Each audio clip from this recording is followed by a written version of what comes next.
MEA Media Cup return November 23rd, Friday, 6 p.m. Only on And welcome back, ladies and gentlemen, boys and girls. It's the MEA NASCAR Media Day as we get near the MEA NASCAR Cup Series scheduled to commence next Friday, November 23rd at 6 p.m. Eastern Time. And I am Steve, also known as SSR Mayhem. I got my co-hosts tonight, ESB Bobberts, known as Adam, and RZX JJ Reds, known as Jared. And we're going to bring you tonight's show, 3 hours of NASCAR MEA chatter, and we are really excited to promote the series, but also do the first-time show ever here at MEA for any of our biggest series. Bobberts, JJ, it's great to have you guys here tonight. Really looking forward to this show, and I got to ask you guys, the season is near, the hype is around the corner. We got some past champions back in the fight, and a big field of cars, and not only that, a gigantic rookie class coming into this series. For those that are also watching, we are going to have practice all night while we do the show for the drivers. We're going to get onboard views from different racetracks for all the drivers, so if you're a driver watching, feel free to jump in and get some practice in. We got brand new tunes this season for all the racetracks, and it's going to be an exciting one. And Bobberts, you're a 3-time champion in this, but as a fan, it's got to be exciting coming into the season. Without a shadow of a doubt, this has to be the biggest and definitely has the potential to be the best MEA NASCAR season that we've had up to date. And I think I speak on behalf of everybody who signed up that we're all looking forward to the challenge and to the season ahead. And JJ, I gotta ask you as well, coming in for your first time as a veteran, nonetheless, you've been here once with us, but as a fan as well, you're coming into pretty uncharted territory. And I gotta ask JJ, the hype of the season, is it getting you excited for what could be possibly a great campaign for yourself going into the new season? I mean, yeah, same thing with Adam. Yeah, same comments. I definitely feel like it's going to be a big series, to say the least. So, yeah, looking forward to continuing full time and hopefully see my RZX boys get some experience here. And, yeah, we'll see how it goes. Well, nonetheless, guys, let's get down to the nitty-gritty here. We have a whole slew of things.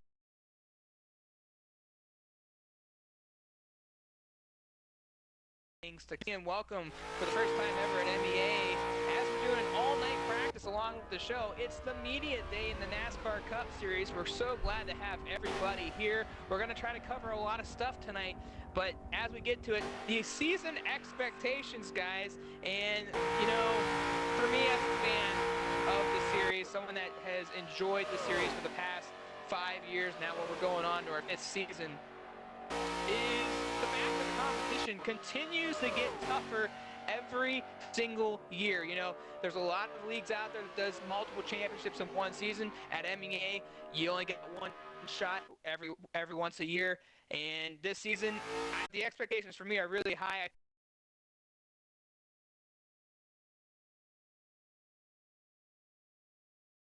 We're going to see who's in it. There's a lot of big names, a lot of great skilled oval drivers, and I'm going to take that to you, JJ. The expectations of this season, what do you expect from this entire field as the season progresses? Just looking at last season, obviously we had a lot of unnecessary incidents. I mean, I understand it's NASCAR, it's Forza, it's oval racing. You know, you're gonna have that a lot. But I feel like this season in particular is gonna give a lot of those who are not used to NASCAR an opportunity to learn and develop with the tunes that we're using, and try to get better at the oval races. Sorry about that. I heard some of the people in chat saying that the stream. Oops, sorry. I did cut us off there real brief. I do apologize to everyone that's watching. Yeah, no, JJ, I gotta agree with you. Hopefully that fixed the problem. If anyone is listening in chat, let us know how the volume sounds with the game audio. Don't want you guys to be zoned out, but hopefully that's a little better for you as well. But you know, we gotta talk about it too, Adam. What's your expectations for this season? You know, this season we have a different schedule, different tunes, new members, a lot of new members, a lot of new drivers, I should say. What are those expectations for you looking like going into the new season? Looking at it on perspectives, as a personal level, the goal and the aim is there, but as a MEA platform perspective, I'm just happy to see. We have returning veterans of the series. We have new drivers, newcomers, people who've never raced in MEA before here, competing in what is arguably, if not our biggest, MEA's biggest, racing series throughout its entire year. So it's great that we've got so many people who have signed up. It's great, as I said, to see so many different people from different backgrounds, and I'm just looking forward to race day to see what's what. And you know, I gotta say the same thing. Like I said, it's gonna be a really interesting season. A lot of really good drivers have returned. You know, we got some former veterans in the series, yourself included, Boggarts. And I see a bunch of names on this roster: RZM Sean, AMS Design, Solar Cosmos, Kart Racer, just a bunch of new names, but names that, at least in the NASCAR profession here on Forza Motorsports, are also known in entering the series. And it's going to be really interesting to watch. And, you know, I tell you, that rookie class, and I'm sure you guys can say the same, it's a big rookie class. Like, this isn't your typical, we got 10 new members. We got about, like, 20 to 22 drivers or somewhere in there that, you know, are competing for the first time this season. Adam? Yeah, I mean, as you said, a lot of the grid, or half the grid at least maybe, is of rookie NASCAR drivers who have obviously not competed in MEA. So obviously a lot of those names, or some of those names, have competed in previous other championships. Most noticeably maybe, RZM Sean being the recent MEA RSR Cup champion and GT champion this season, and obviously Design himself running in the GT series himself. So it's a fascinating fact that we've got, different, all these drivers competing and wanting to compete in a completely different area. It's just something they've never done before. You know, I gotta agree with. I'm gonna run down the list of just new drivers here, and for anyone that's just tuning in, we got a lot of them. It's Missile Vision, RZX Ultra, FSM Gray, Flag, RZX Halo, RZX Bless, Deed Speedman, RZX Cam. RZX is really bringing a lot to the table, and we know we got that ownership right inside this party right now. But ARC Samuel, Solar Cosmos, Rocksman 1, JDMX Culture, SMX Savitar, U5A MVP, RZX Nix, Chase Elliott, 367, Kart Racer, Flying Rosie, which I know you know very well, AMS Design, LGT Husky, BMS Boost 55, TNR Horizon, RZM Sean, SWR Obvious, RZX Grimmer, though he doesn't drive for RZX, that's the gamer tag he falls under. TNR Bryant, same thing, falls under a different gamer tag. EXR Lucky, DOR Rogue, BMS Aerovin, I do apologize one of our Brazilians, Ryan, and Cactus Man C1, all rookies in the series. I mean, this is a huge rookie class. And talking about previous rookies, JJ, you were one last year, but you were one that everyone eyed on. And you see this list of rookies this season, it's way different, ain't it? Yeah, you know, racing with some of these guys that obviously they're into this endurance style kind of racing on this game. But yeah, it's going to be quite fun and very interesting seeing, you know, guys like Sean and Design hop in a NASCAR and run how many laps around Daytona, Homestead, all these other tracks that they're not used to racing. But yeah, that's pretty much it. Well, let's talk about some of these rookies because, like I said, we have such a huge amount of them. We might as well talk about. And you know, I want to talk to you, JJ, first about some of these rookies that run for your race team. I mean, we got quite a bit of guys in this mix. We got Ultra, we got Halo, we got Bless. These are all RZX members, ladies and gentlemen. We got Nix, we got Cam. I know Grimmer's not on the team. But yeah, you got about like 5 drivers from your own race team coming in and competing for the first time ever here at MEA. What are those expectations from you as an owner? I know you're also competing. I know you're also representing this season, but that's got to excite you. You got your drivers coming in, looking to compete. What are your expectations for some of those rookies that come from your camp? I mean, my expectations for obviously this is their first season, full time. Hopefully, obviously, I hope that they make at least most of the races. But my expectations are surprisingly not that very high for them. Mainly because obviously they need to know how things are run here. They need to know what the competition is like before they can start out winning races, winning championships, not just in NASCAR but the entire MEA league itself. But yeah, I think that this series is really going to help them out, continue their growth, and not just NASCAR, but all these other things that you guys do here. And I tell these guys all the time, it's like, hey, MEA has done this manufacturers thing. You guys want to join, or RSR, whatever it might be in the future. I always tell them, like, hey, if you guys, I'm telling you guys, if you guys join this series, you're going to get better than probably me. I mean, because obviously I don't race in Forza anymore because I have a much larger role, especially in other communities. But yeah.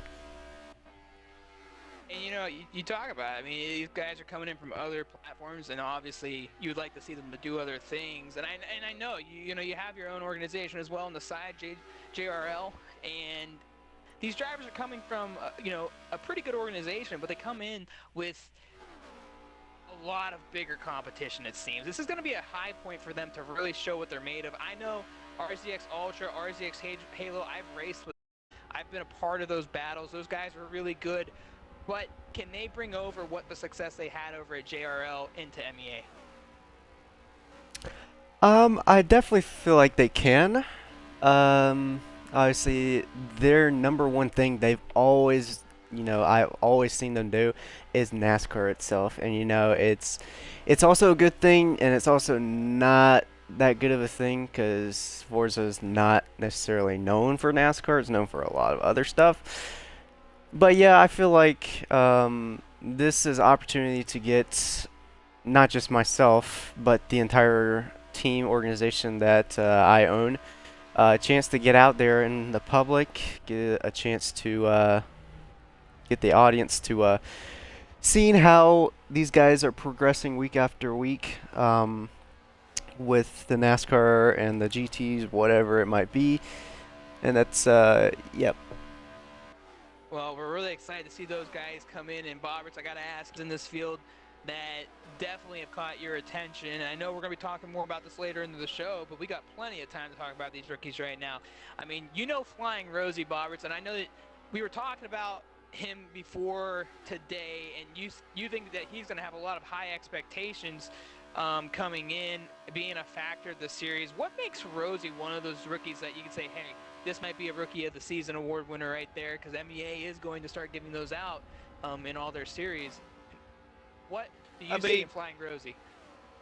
I mean, simply, obviously, and I mean, this is his first full MEA series that he's going to part. So, it's going to be interesting to see what he can do. But I mean, the simple reasons is that he has competed in both the MEA Indy and Daytona 500, of which he can run well on an oval aspect. Obviously, then it's just performing that on a weekly basis rather than as a one-off race. But I think as well, obviously, with coming from his F1 experience that he has obviously on road courses.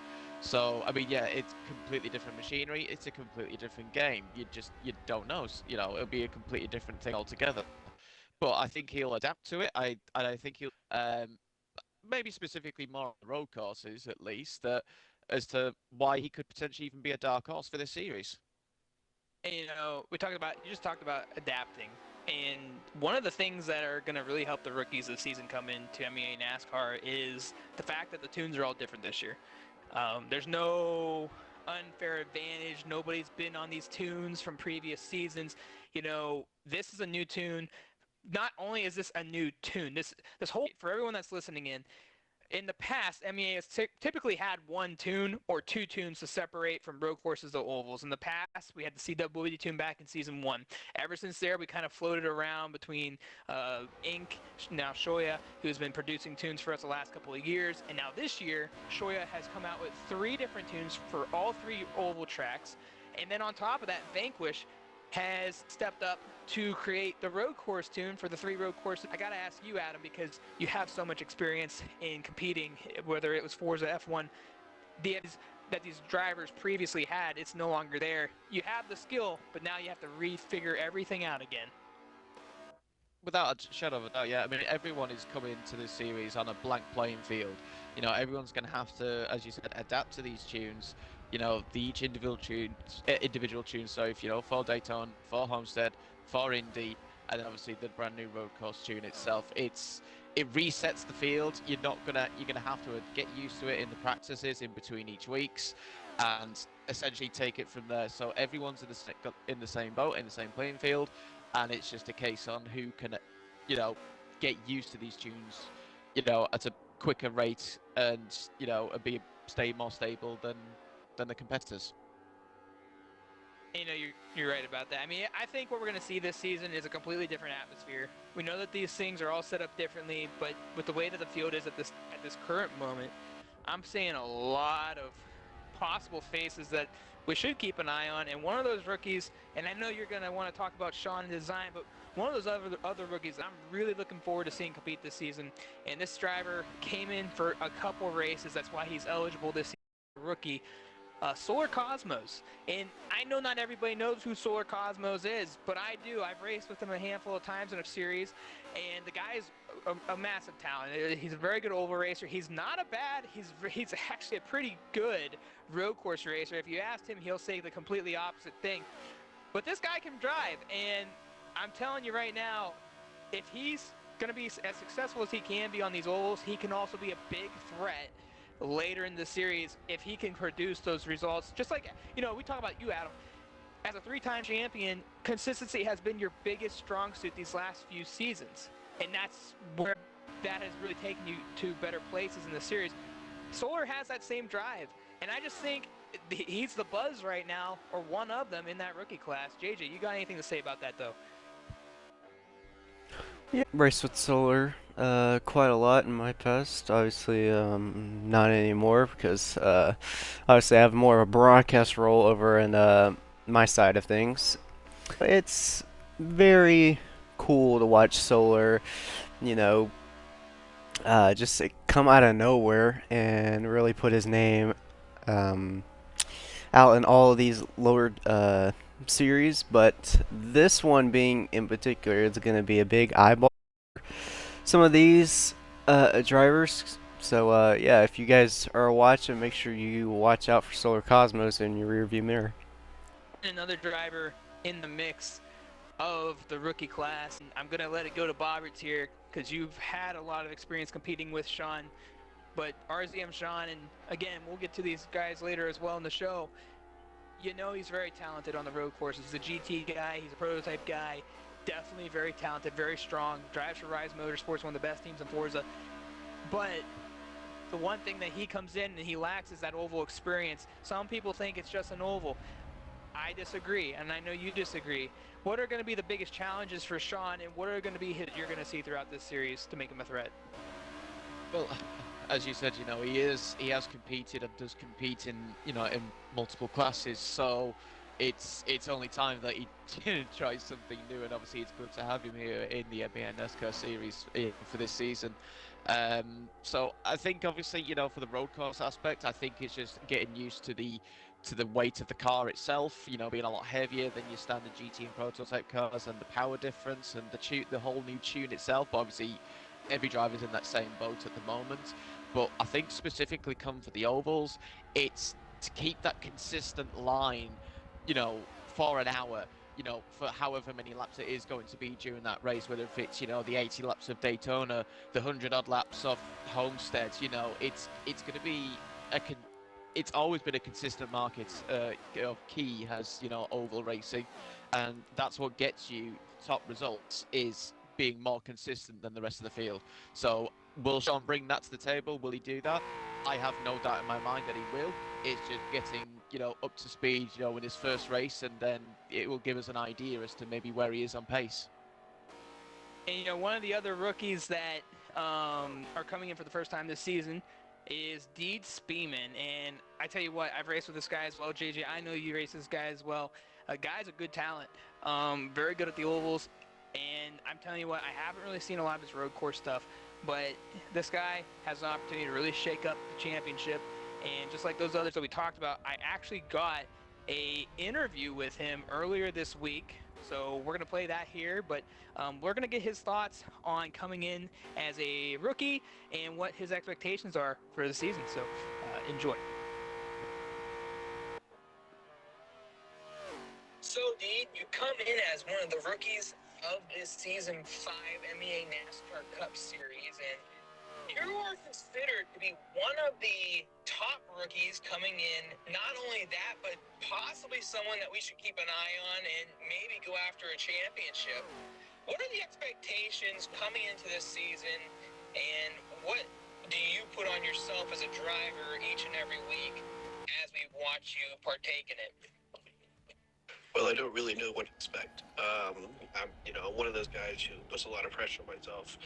I want to run up front, I want to win as often as I possibly can. But there's a lot of fast guys out there this season, competition. So I guess my job is to just execute everything to the best of my ability, and everything else will just fall into place. And one of the biggest challenges I think is being a rookie, coming in, having all these new faces along with the veterans. But you come in focused on yourself.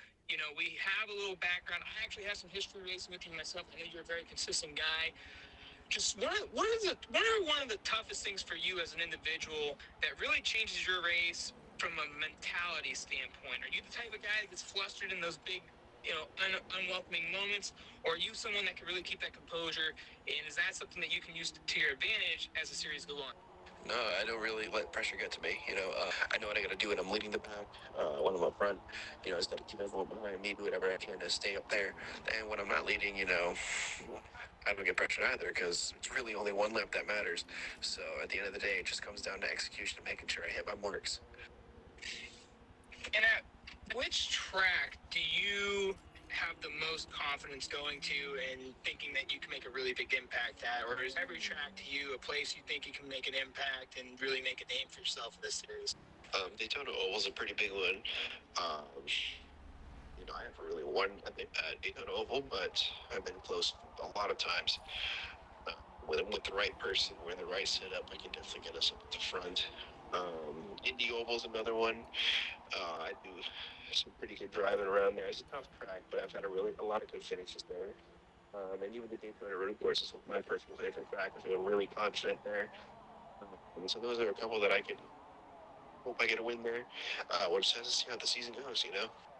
And Daytona is that one track that some people think is a gamble race, but in reality, though the Forza physics aren't fantastic by any means, there's still ways to get around that racetrack and be very quick. The tandeming can be one of the biggest factors in this race. There's 2 races on the schedule. Finding that partner seems to be, the hard part at Daytona.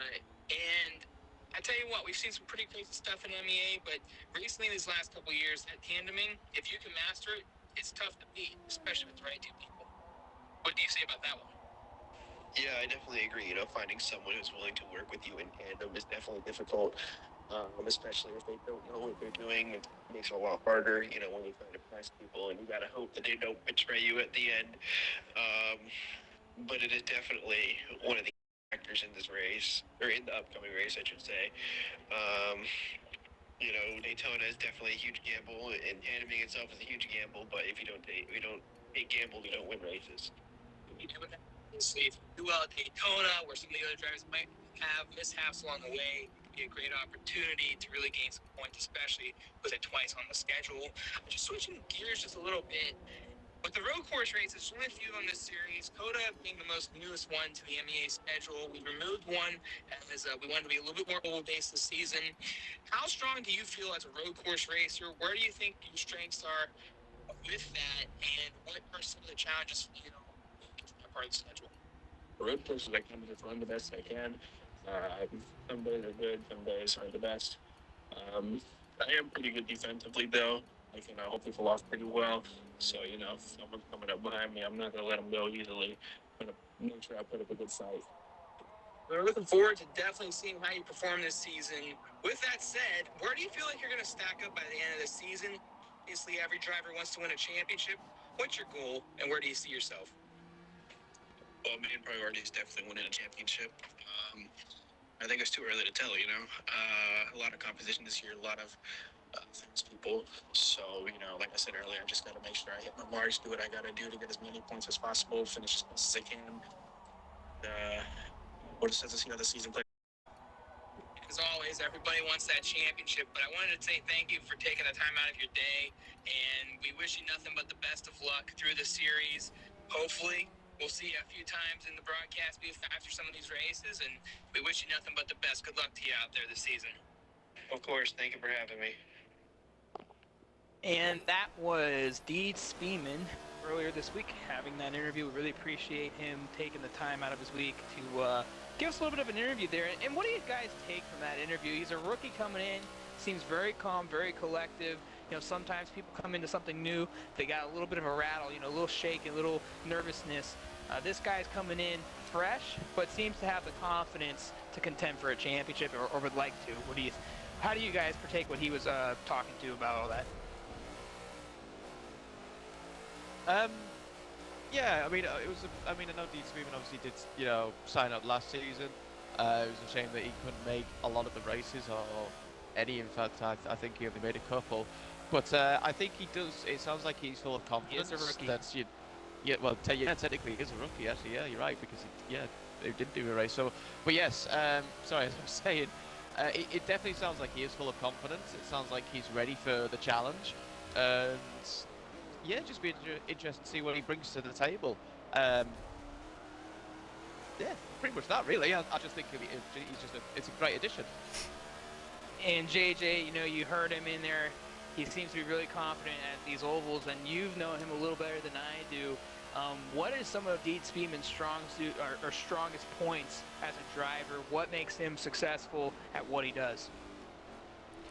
I mean, leading to your point before his interview played there, obviously he is a very good oval racer. Still needs to work on that road course mentality.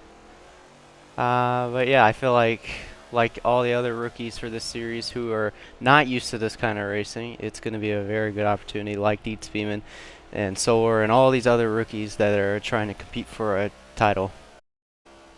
And I'm watching. I sit here watching these drivers right now on screen. I'm trying to get the different camera angles, and what do you guys see here? We see Coda.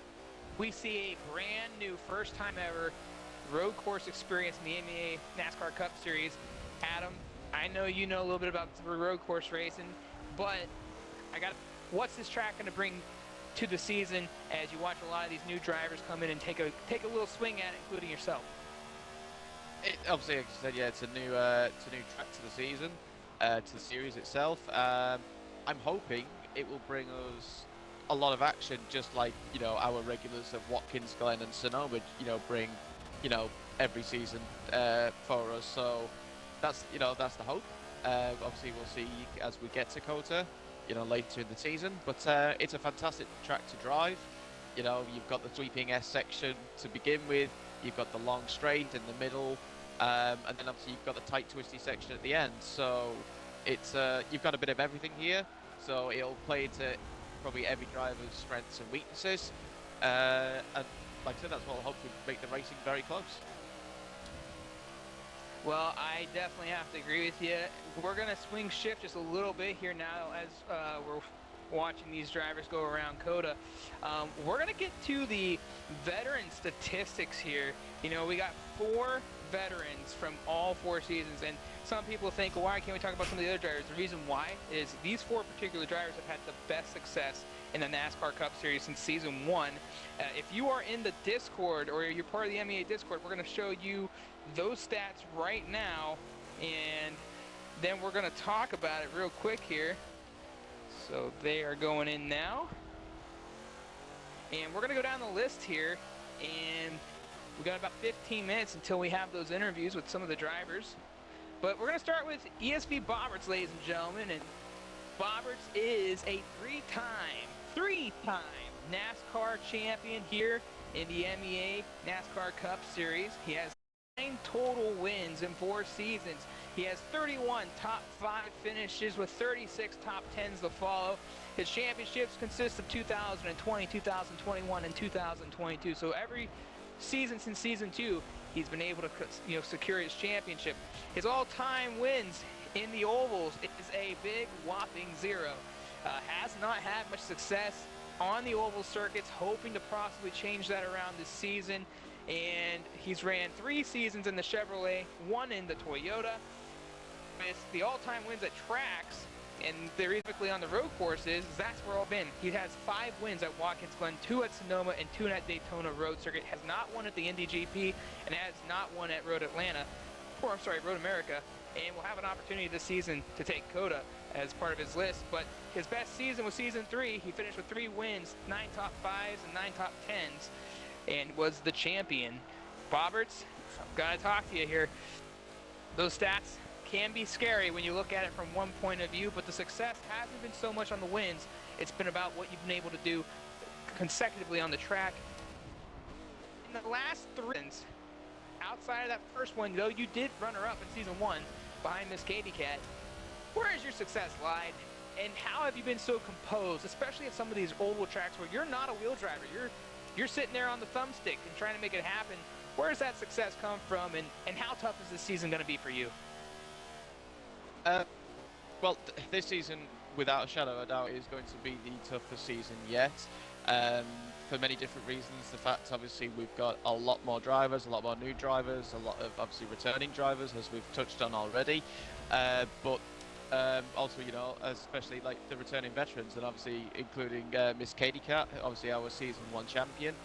So, the fact that she's here to do a full season is not only great to see for for all of us here at MEA, but as a driver perspective, she's in my eyes, to be a champion you have to beat the champion, and I've never really in my own personal aspect had a chance on doing that for her own personal reasons, on not being able to make the season or every race. So this season is going to be great to be against her for that aspect. But like I said, there's so many other people.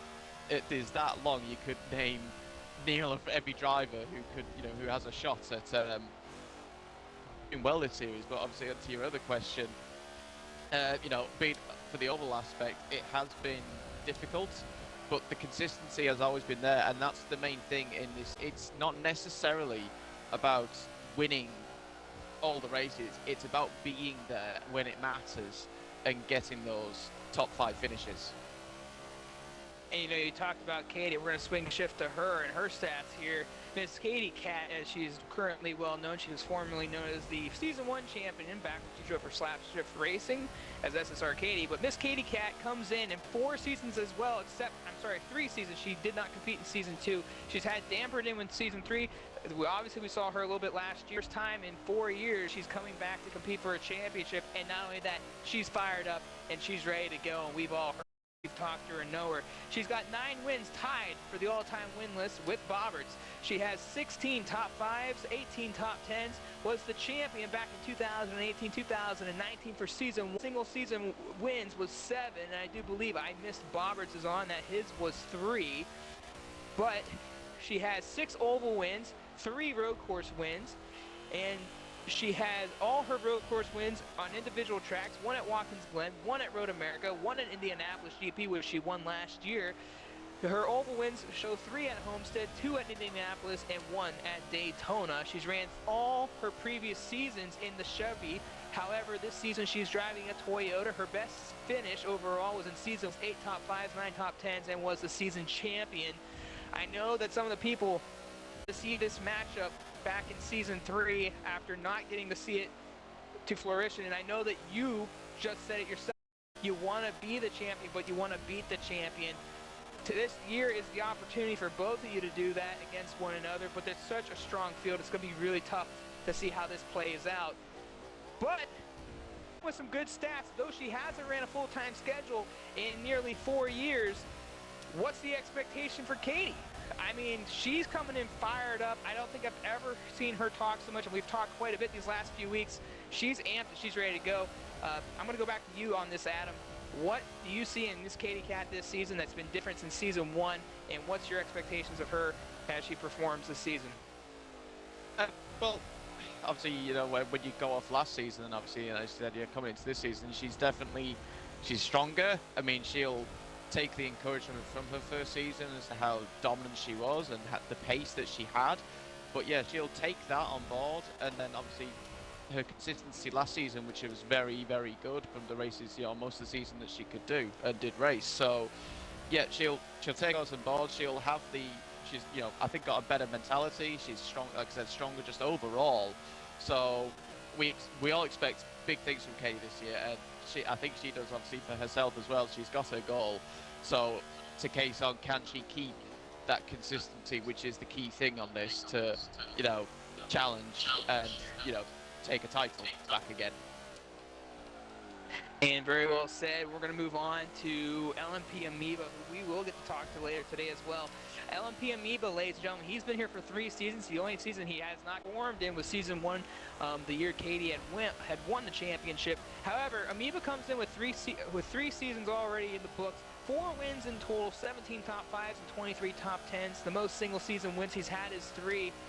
He's had 3 oval wins, 1 road course win. His road course win falls at Sonoma. His oval wins are at Daytona, Homestead, and Indianapolis. His best season was his first season back in season 2 of 2020, where he finished second overall. He was runner-up to yours truly, ESV Bobberts, and had 3 wins, 6 top 5s, and 8 top 10s around the season.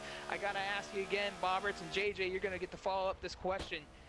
Amoeba had the last 3 seasons. His worst overall finish was back in season 3, where he finished 4th overall in the championship. I believe he had no wins that season. However, he picked up a victory last season, 3 his first season here, and we all know how hungry he is to get an MEA NASCAR Cup championship. What's your thoughts on Amoeba coming forward? We're going to start with you first, Adam. Amoeba, every season, like he's been taking part, has always been a challenge. He will be a challenger again this season. I have no doubt in my mind that he will contend for wins for top 5s every single week. Doesn't matter if it's an oval or if it's a road course. He's also shown that he has the pace that, you know, for every given track. You throw a new track at him, he will perform and he will turn up. Amoeba, what he needs to try and sort out this season is the mistake aspects that he's made, whether if it was from the wrong strategy call. Obviously, sometimes he was caught up in the wrong place at the wrong time.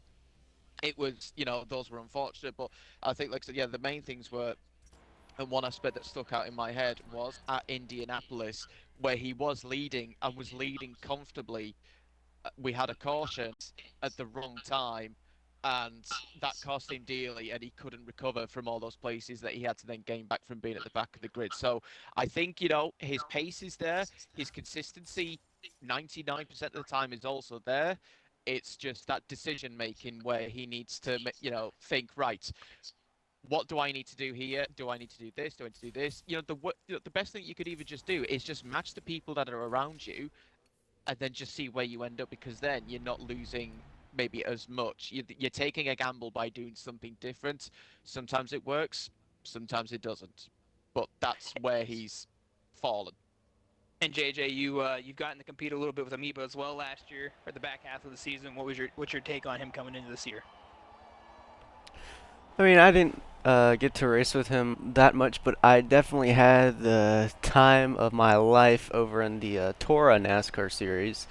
Ran a few races. Obviously, it was a short season over in Tora, but got a chance to race with him and a few other drivers. But looking at those oval races that we have on the schedule, I think he's going to be pretty good. He's going to be one of those drivers to watch out for.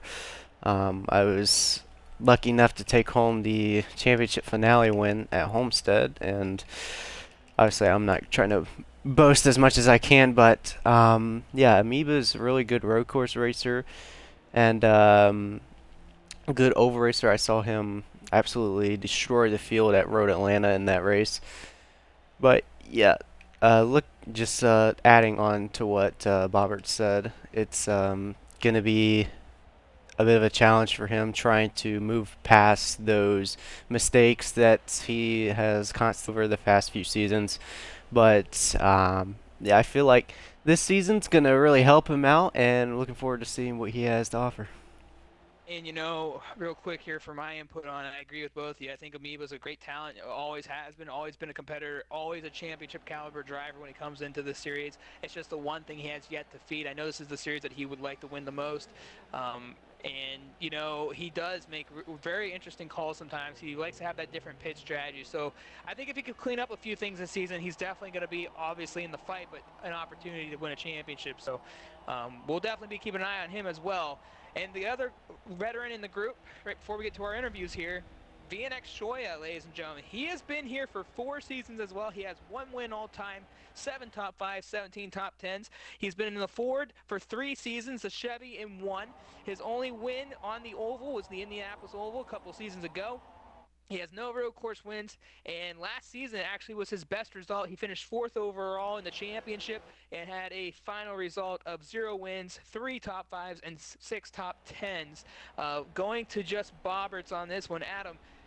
Shoya has always shown potential on the racetrack.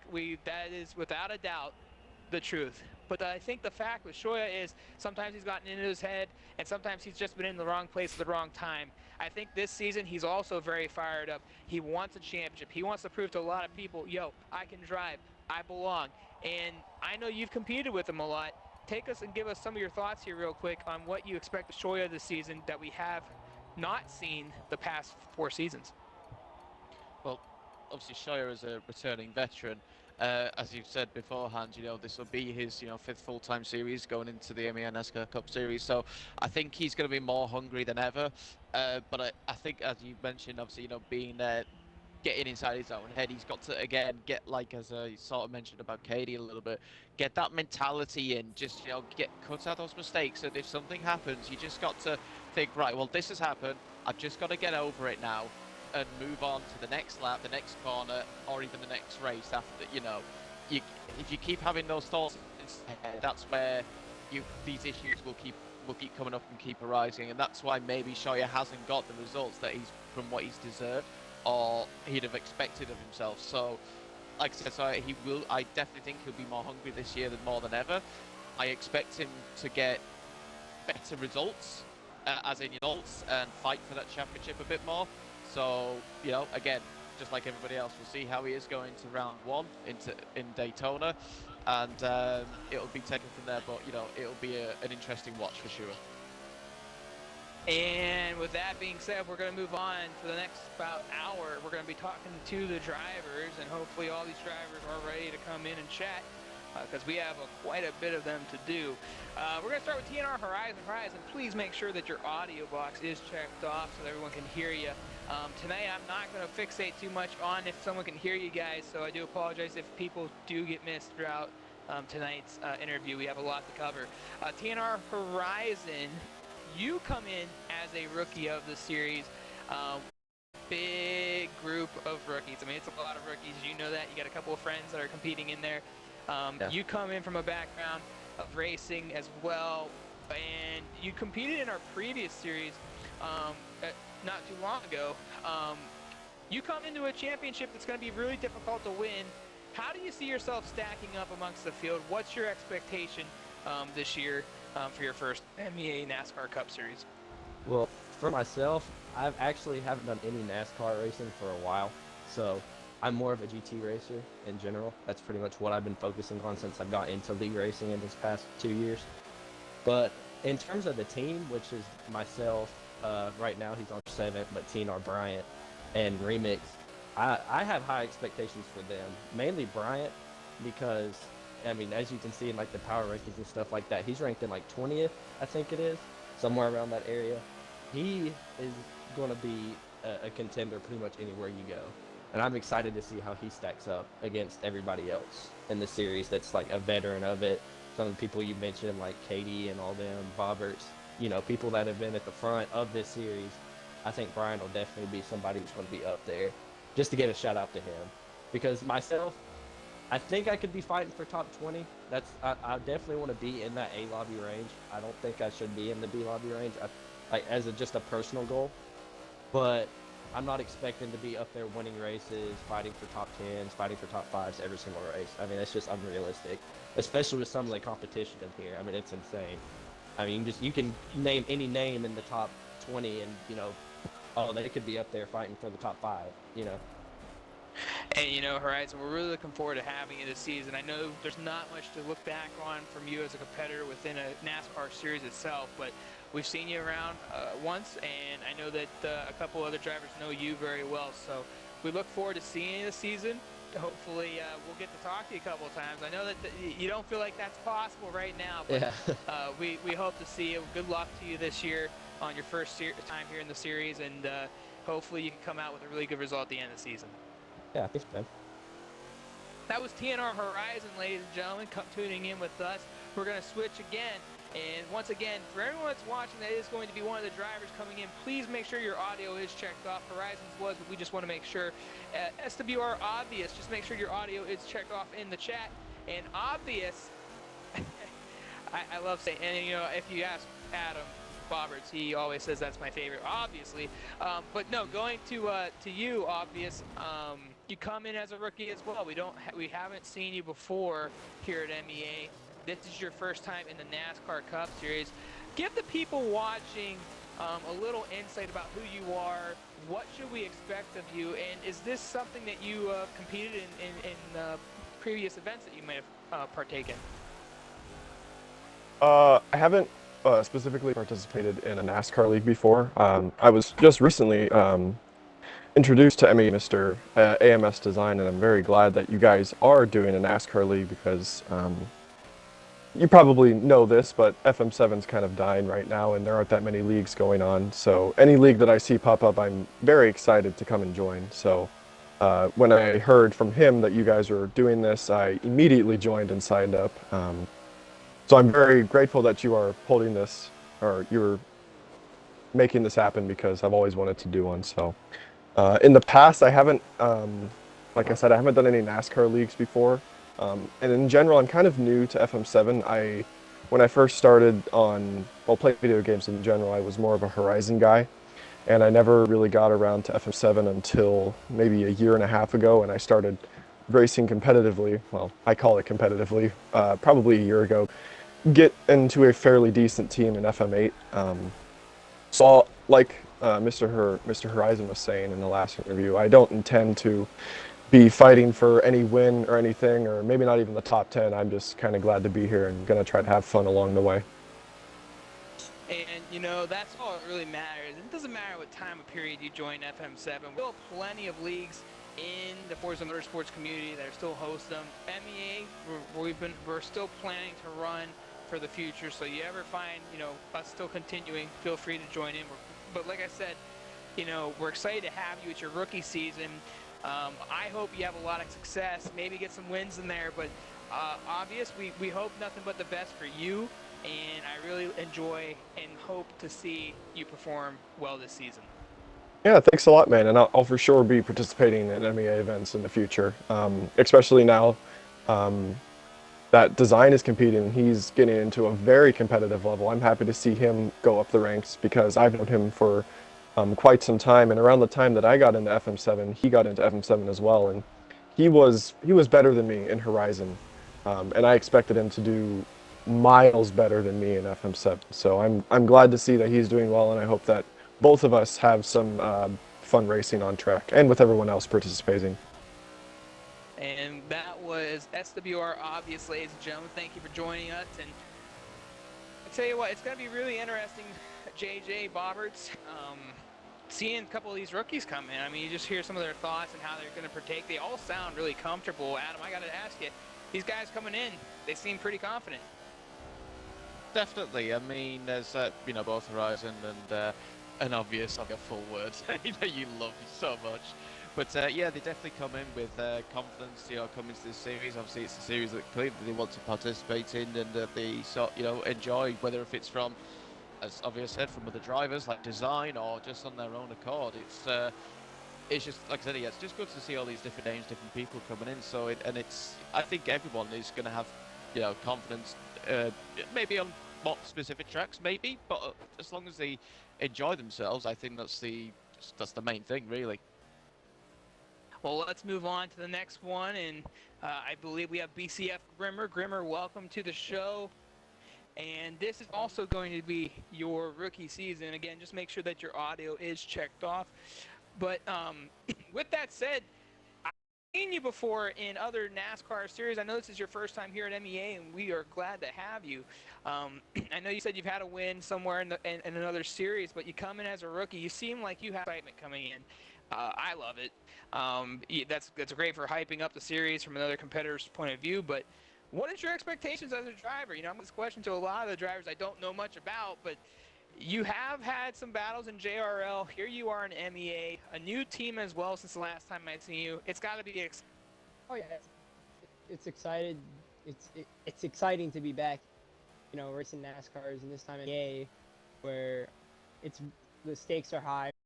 Gotta compete. I think I'll do pretty well. I think I could sneak into the A lobby a few times. Yeah, I've got decent expectations because of my experience in NASCAR and Forza 7 in circumstances of league racing. So. And yeah, no, it's good. You definitely have an opportunity to be one of the best rookies from an experience standpoint. How has it been for you bringing to the table for that new organization that you compete for? Well, BCF Racing was the JDR esports team I was on after I left RZX, which is where I got my one win under. And I'm just trying to bring them as best finishes I can in Forza racing because, try to prove myself, make a name for myself, so. Well, nonetheless, Grimmer, I know that you have experience behind you, and you have a lot of good energy going your way, and hopefully that will carry into your first week of the series and the rest of it. But we are going to keep an eye on you. Hopefully you can do very successful, and we look forward to seeing you this season. All right, thank you. And that was BCF Grimmer. And we're going to move on to LCR Ben. But before we do that, I got to ask JJ, you know a little bit about in the JRL NASCAR Cup Series. What's your expectations of the driver? You know him pretty well. Give us your thoughts.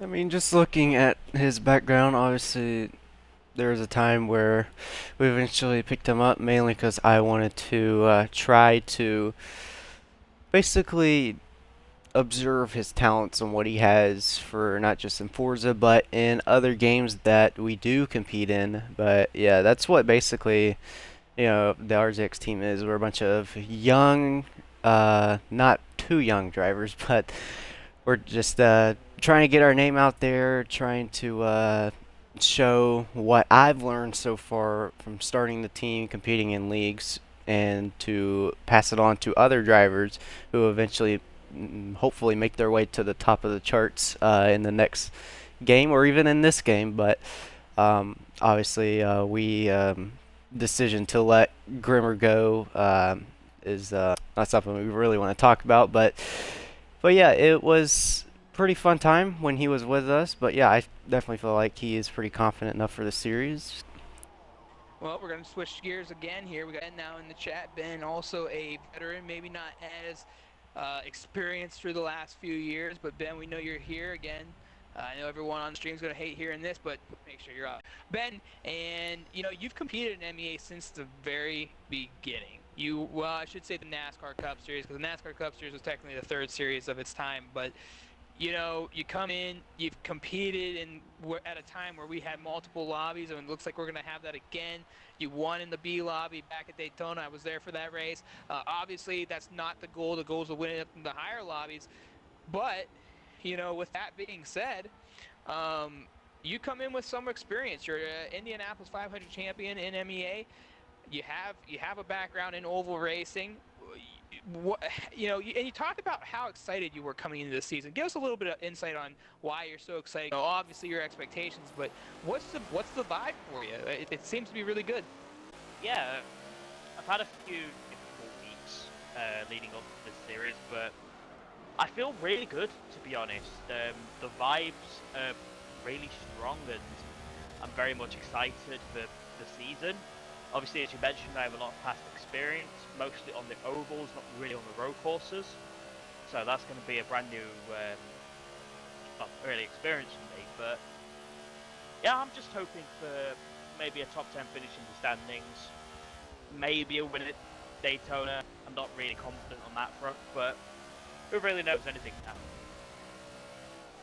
And I know you look to compete up front. What's it going to take this season for you to really show your true talents and be able to compete? A lot of luck and a change of cars. No, I'm joking. Yeah, just luck really. I'm not really the most talented road course guy. The ovals is where I probably will show off my quote-unquote talent, but we'll just have to see. Like I said, I'm just excited, and I hope things go well for everybody else. Well, we really look forward to having you back. It's great to have you here. Obviously part of the MEA organization as well as a staffer, so interesting to see how your season progresses. And I gotta ask you, back in the PXM days when you first competed, I remember and I love this story just because it's funny. It's not to take a dig at anyone, but you're back at a time where a team internally really just couldn't stand each other. Can you tell us how nice, or give us some insight from that time to now? Are you thankful for the time you were there, or give us a little insight on that? I absolutely love my time at PXM. From as you're referring to all the stuff with Andrew and Twisted, where we went into basically every race with the knowledge of I do not want you to beat me. Is the polite way of putting it. You referenced it. It was a great atmosphere, and I grew a lot as a person during that time. I was still quite young and quite immature compared to the average Forza community, so it took me a while to get going. But I'm just really excited for how things are, and I look back on that time very positively. Well, it's great to have you back. I know you're part of MEA history with a lot of good times and a lot of funny moments, but we'll look forward to seeing you as a competitor this season, and hopefully we get to talk to you a few times. Wishful thinking, but we can all hope. Oh, you can never say never. Not here in MEA. We've seen a lot of wild stuff in our time, so we'll look forward to it. So anyways, that's LCR Gentlemen and Bobberts. I know that you have some history there with Ben, whether it's on the F1 side, inside MEA. Always a guy very cheerful, and he's come a long way from a maturity standpoint. I mean, there was a time where, it was a little feisty especially within that PXM group. Give us your thoughts on what you expect of Ben and, the time you've gotten to spend with him over the years. Yeah, so as Ben sort of half touched on, I think he was sort of answering this just then, he is more of an oval person than maybe a road course, but that doesn't mean we expect him to not do well there. I think he'll do well at both the oval and road course events, but Ben as a person has definitely has matured. He has his pace has obviously gotten better, and he's not let things get the better of him. I mean, he does have he actually does have a victory within MEA in a different platform, as in the Indy 500. He does have that title to his name, so his oval pace or his oval speed is, as we know, is very good. It's just getting that road course aspect maybe up to scratch perhaps a little bit more. But I'm sure he could definitely do that, as the season progresses, if not straight away. Well, we definitely always enjoy Ben, and like I said, he's come a long way as an individual. I'm very proud of him as someone that's got to watch him grow up over the last 5 years. So, really looking forward to Ben's performance this season, and as always, he's very cheerful. But we're going to move on. We were supposed to talk to RZX Cam. We are a little bit ahead of schedule, so he still's got plenty of time. I know team owner JJ Redzinger's probably giving him a, hey, yo, where you at on Discord somewhere, but we're going to move on to DOR Rogue, and I saw Gray as well. Both of you, please make sure your audio is on when we talk to you, but we're going to go to Rogue first. And Rogue, if I remember correctly, and you can correct me if I'm wrong, you've competed in the Daytona 500 in MEA, am I correct?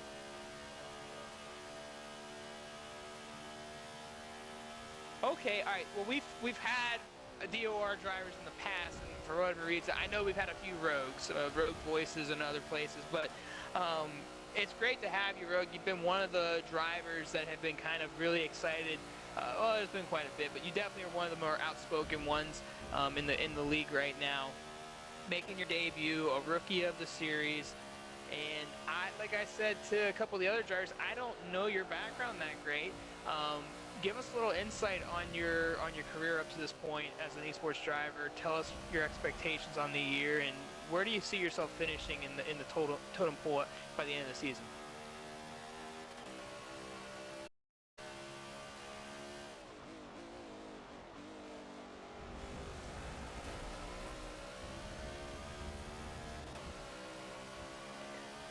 Sounds like we're not getting any audio from Rogue. So this is what we'll do. We're gonna get Rogue into the MEA Discord. And Rogue, do you know where the MEA, because we're ahead of the game, we got plenty of time, you channels are. Go ahead and click on the interviews broadcast booth for me, and we're going to have your answers come through there for us. So go ahead and get in there for me, and we will go ahead. Give me a check 1, 2. I don't hear Rogue yet. Oh, there he is.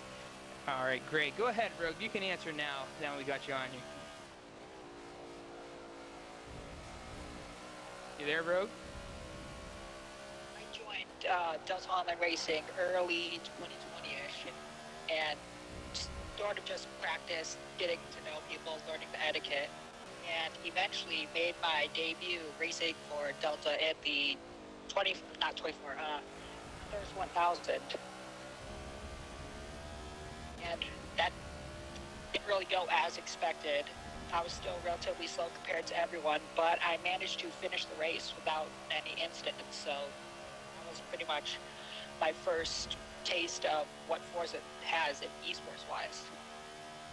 And you know, you come in as a rookie of the series. Give us your thoughts on that in such a big rookie class, and like I said a little bit ago, what's your expectation by the end of the series?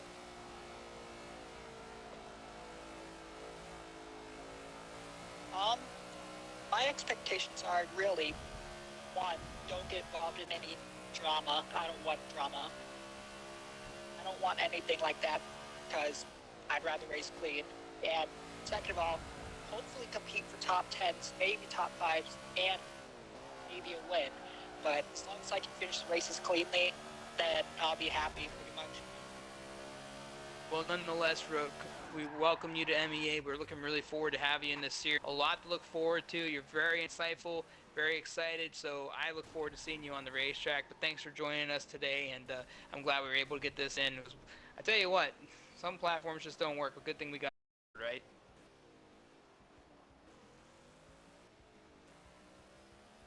Thank you. And that was Rogue, a little bit on the delayed side of the Discord itself, but we are the party interviews, and now we have Rogue. We got FSM Gray in the chat with us, and real quick here, because I need to pull one other thing up for us as the drivers have completed walk-ins. Gray, it's good to have you here in the MEA NASCAR Cup Series. You've been competing in MEA for about, what, 3-4 seasons or series now? Am I correct? 2. Two. Started with the GT series. I wasn't 100% sure, but I knew you've been competing in MEA for a little while now. So take us through your thoughts coming into the series, your first NASCAR race in MEA. Do you have a background in this type of racing? Give us a little insight on you. Yeah, so I find NASCAR as my number one. I watch mostly as of racing and stuff. And I've played tons of NASCAR games. I love playing all types of NASCAR stuff. So I'm really hoping that I'll actually have more success in this series than I have in the GT series or the RSR Cup. And I think you're one of the first couple that have that type of background with you. Do you see yourself being up front in a lot of these races? Give us your thoughts on that. I know the Forza physics are a lot different than previous NASCAR games. The actual NASCAR games that are created. But Forza actually has a decent platform for them. How do you feel like you're going to perform, and where do you feel like you're going to be up throughout each and every race? I've never done anything NASCAR on here, so I'll certainly have to learn the physics a little bit. But I'm hoping that Daytona on here can be a little bit of a wild card like it is in real life. So I'm hoping maybe, just maybe, I can get a win at like Daytona or something. But I don't know about that. Hopefully, fighting for top fives at the very least. Well, great. I know that you've had some pretty good performances in the last couple of series. I know it's not where you probably would want to finish success, and I know that we've talked throughout the last couple of months, and you've really enjoyed your time here at MEA. What is it about MEA that makes you feel so comfortable, and what brings you back? I think it's the competitiveness has been just really great. I mean, there's only been the first racing league that I've joined, but from the looks of it, it seems to be really good and really competitive, and that's really been my main reason. I've had a ton of fun here. And it's been great to have you as well. You've been good competition. I know JJ, you've been battling with Gray this season. What do you have any personal questions for Gray? I know that you've had some battles in previous series. Can you give us? Do you have anything for him that you'd like to ask? I really don't have anything necessarily to ask him, but I just know that for those that watch the previous streams, YouTube videos, whatever the case might be, me and Gray have always been pretty much linked up together, especially Indianapolis a few weeks ago. That was some of the best racing I had in a while, but obviously Indianapolis not really my best track with a GT car, and the configuration I'm not very good at, but I feel like I would see me and Gray end up on a road course side by side like we did a while ago at Sonoma. But yeah, it's gonna be fun racing with Gray again. Well, great. We appreciate you stopping in, and I hope that you have a great season. I know that you've had a lot of success, and as you heard JJ, he's looking to compete with you. So it's good to have you back, and we look forward to seeing you. Absolutely, thank you, and I certainly hope that we can get some more battles in. That battle at Sonoma there a little bit ago was fun. So. Well, we are glad to have you and appreciate your time. And that was FSM Gray, ladies and gentlemen. And we are going to get Solar in here now. And interviews are going a little quicker than expected. I do apologize for some of the drivers that are kind of on the, well, we're ready up. But Solar, make sure your audio is checked off as well. And Solar, it's great to have you, sir. And I know I've given you a little high praise recently, and for good reason. I've competed with you. I've seen you perform really, really well in other places, and I know for whatever reason, from the guy that I've competed with in JRL and you've been in other places, I've never heard you have a little bit of nervousness into another series. What makes this championship, this particular NASCAR series for you, so much different than the ones that you've previously performed in? Well, that's a great question. I do believe that this series is a way of looking onto the future, for me, and um, I believe the series is a lot popular, or a lot more popular in the Forza community, and I'm trying to spread my name, like you mentioned earlier on in the stream. But yeah, and I'm kind of just trying to branch out in series, just one onto the other. So yeah. And Solar, you have a lot of success. I know Homestead's the track that you love to go to. The good thing about that is MEA hosts that 3 times in a season. I know you're a really good oval driver. Take us through why Homestead is such a great track for you. Why has there been so much success there for you? I know that there's a different tune in our series and brand new for everybody. But what makes Homestead so great? Yeah, I think that I have a lot of consistency there, and it shows a lot through JRL. Um, and my pit strategies, I'd like to think that are pretty good. I don't know, but we'll have to test them through MEA. But I don't know, just I love how flowy the track is, the speeds that we reach through those corners, just fast in, fast out. You know how it is. I'm really excited to hit the track 3 times in a row at Homestead. And then obviously the one thing that I know you and I had talked about earlier this week, or maybe last week, you just didn't feel like that the road courses were going to be for you overall. Do you still feel that way? Have you tested out the new tune now that it's been out? Give us your thoughts. What makes these road courses so challenging for you as a driver? Yeah. So I don't believe was it last season that I don't know. I think it was last season that I raced. I raced I think 1 or 2 races, and it was that one race at Indy road course. Um, I was like mid-pack, I believe. I did pretty well in qualifying. Obviously, it was a different tune. These tunes are very different from the ones that we used before, and I'm still getting, while we've been practicing, while you're doing interviews, I'm trying to get used to these road course tunes. Um, I don't know. I'm not getting gravitated to them yet, but I'm working on it, so it's getting there. And that's part of the getting adjusted to something that you're not used to. How long does it typically take you as a driver to get accustomed to something like that? Um, Personally, I think, I think a full season, honestly, because a full season entails all the tracks that you have to go through, and all the tracks are different in terms of how much G-forces they demand on the tune and all that stuff. So every track is different. So in my opinion, it would take a whole season to get used to the tune. In my last question, I have to ask, where do you feel like you're going to finish up your sights this season? You're one of the rookies, a big rookie class, and obviously some really tough veterans. Where do you see yourself? Yeah, I'd say, well, maybe top 5. But I'd say consistent top 10s, and then maybe a miracle top 3. I don't know. But I'm really excited.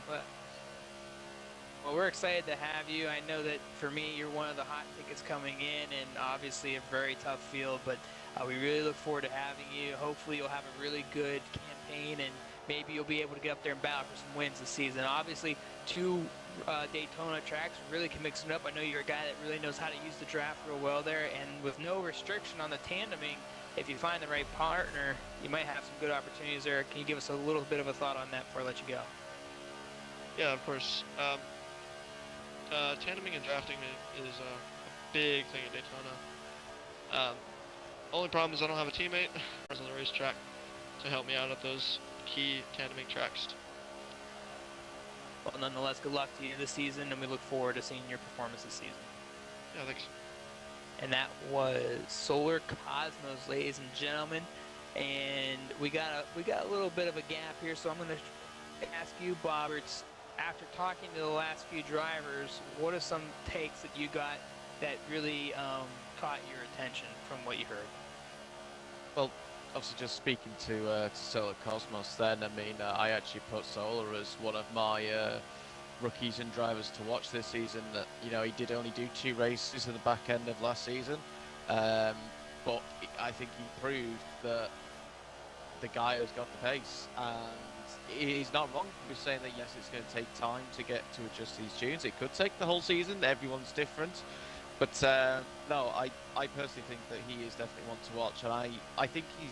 I mean, from my own perspective, I think he was being a little modest of himself there, saying about maybe getting a few top fives and mainly top tens. I think this guy could challenge for wins, and I again think he could be definitely one to watch, if not a dark horse for this season. And JJ, your thoughts on any of the drivers that we just spoke about so far today? It could be anybody up to this point. What has really, struck to you from these interviews that maybe you're like, wow, okay. I think the big thing that sticks out is a while ago you interviewed Obvious Media. His little background with design is he has a pretty good friendship with him.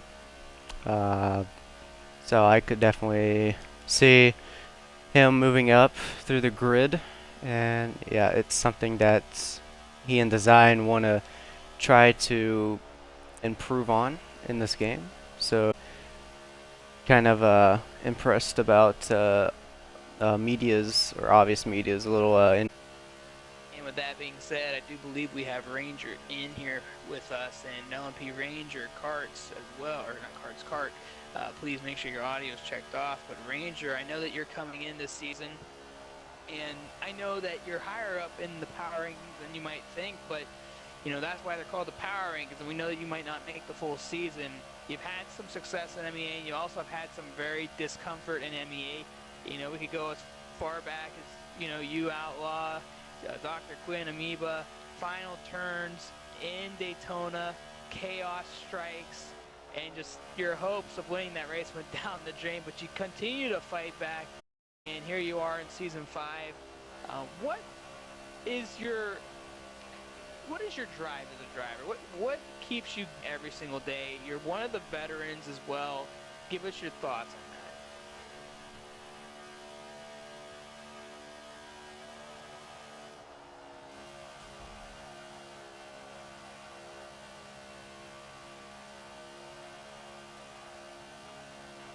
And we got no audio for Ranger either.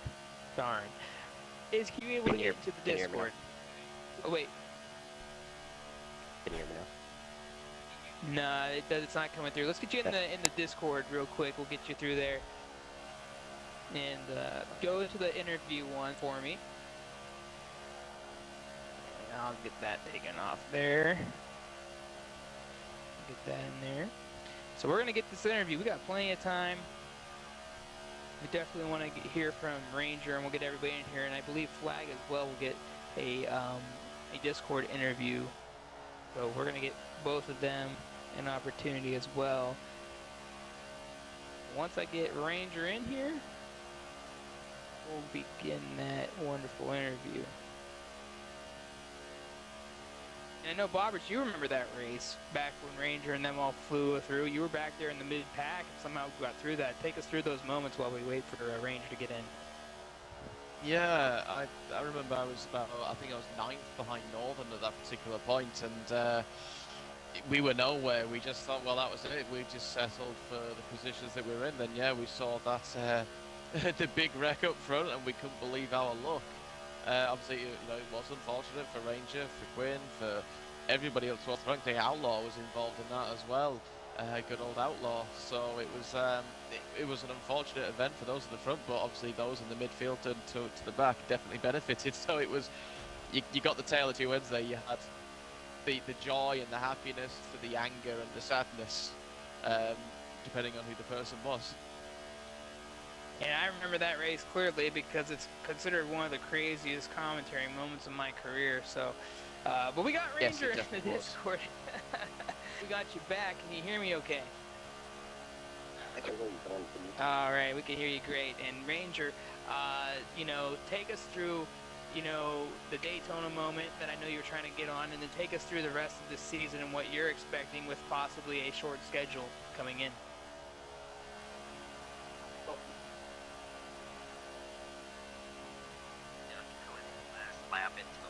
You stopped coming through again through the Discord line. Hold on 1 second. You're not coming through your phone, buddy, or whatever you're going through the Discord.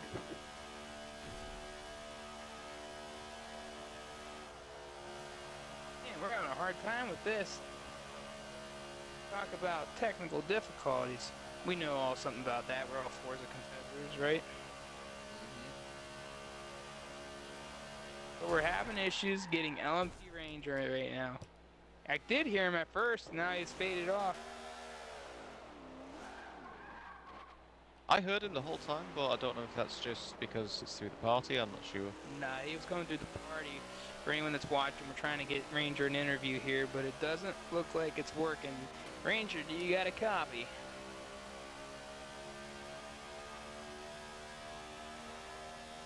I can tell you what he was trying to say was that Daytona race was still haunting him till this day. You know, and it was the one that got away. It was his one opportunity, gets to the inside of Dr. Quinn, and somehow they just team up and just completely obliterate one another. Well, we're gonna move on and maybe Ranger a little bit, but Kart Racer, I should say, are you with us? I am. All right, let's see if it comes through. And Kart Racer didn't come through. You got your audio checked off? Let me check real quick.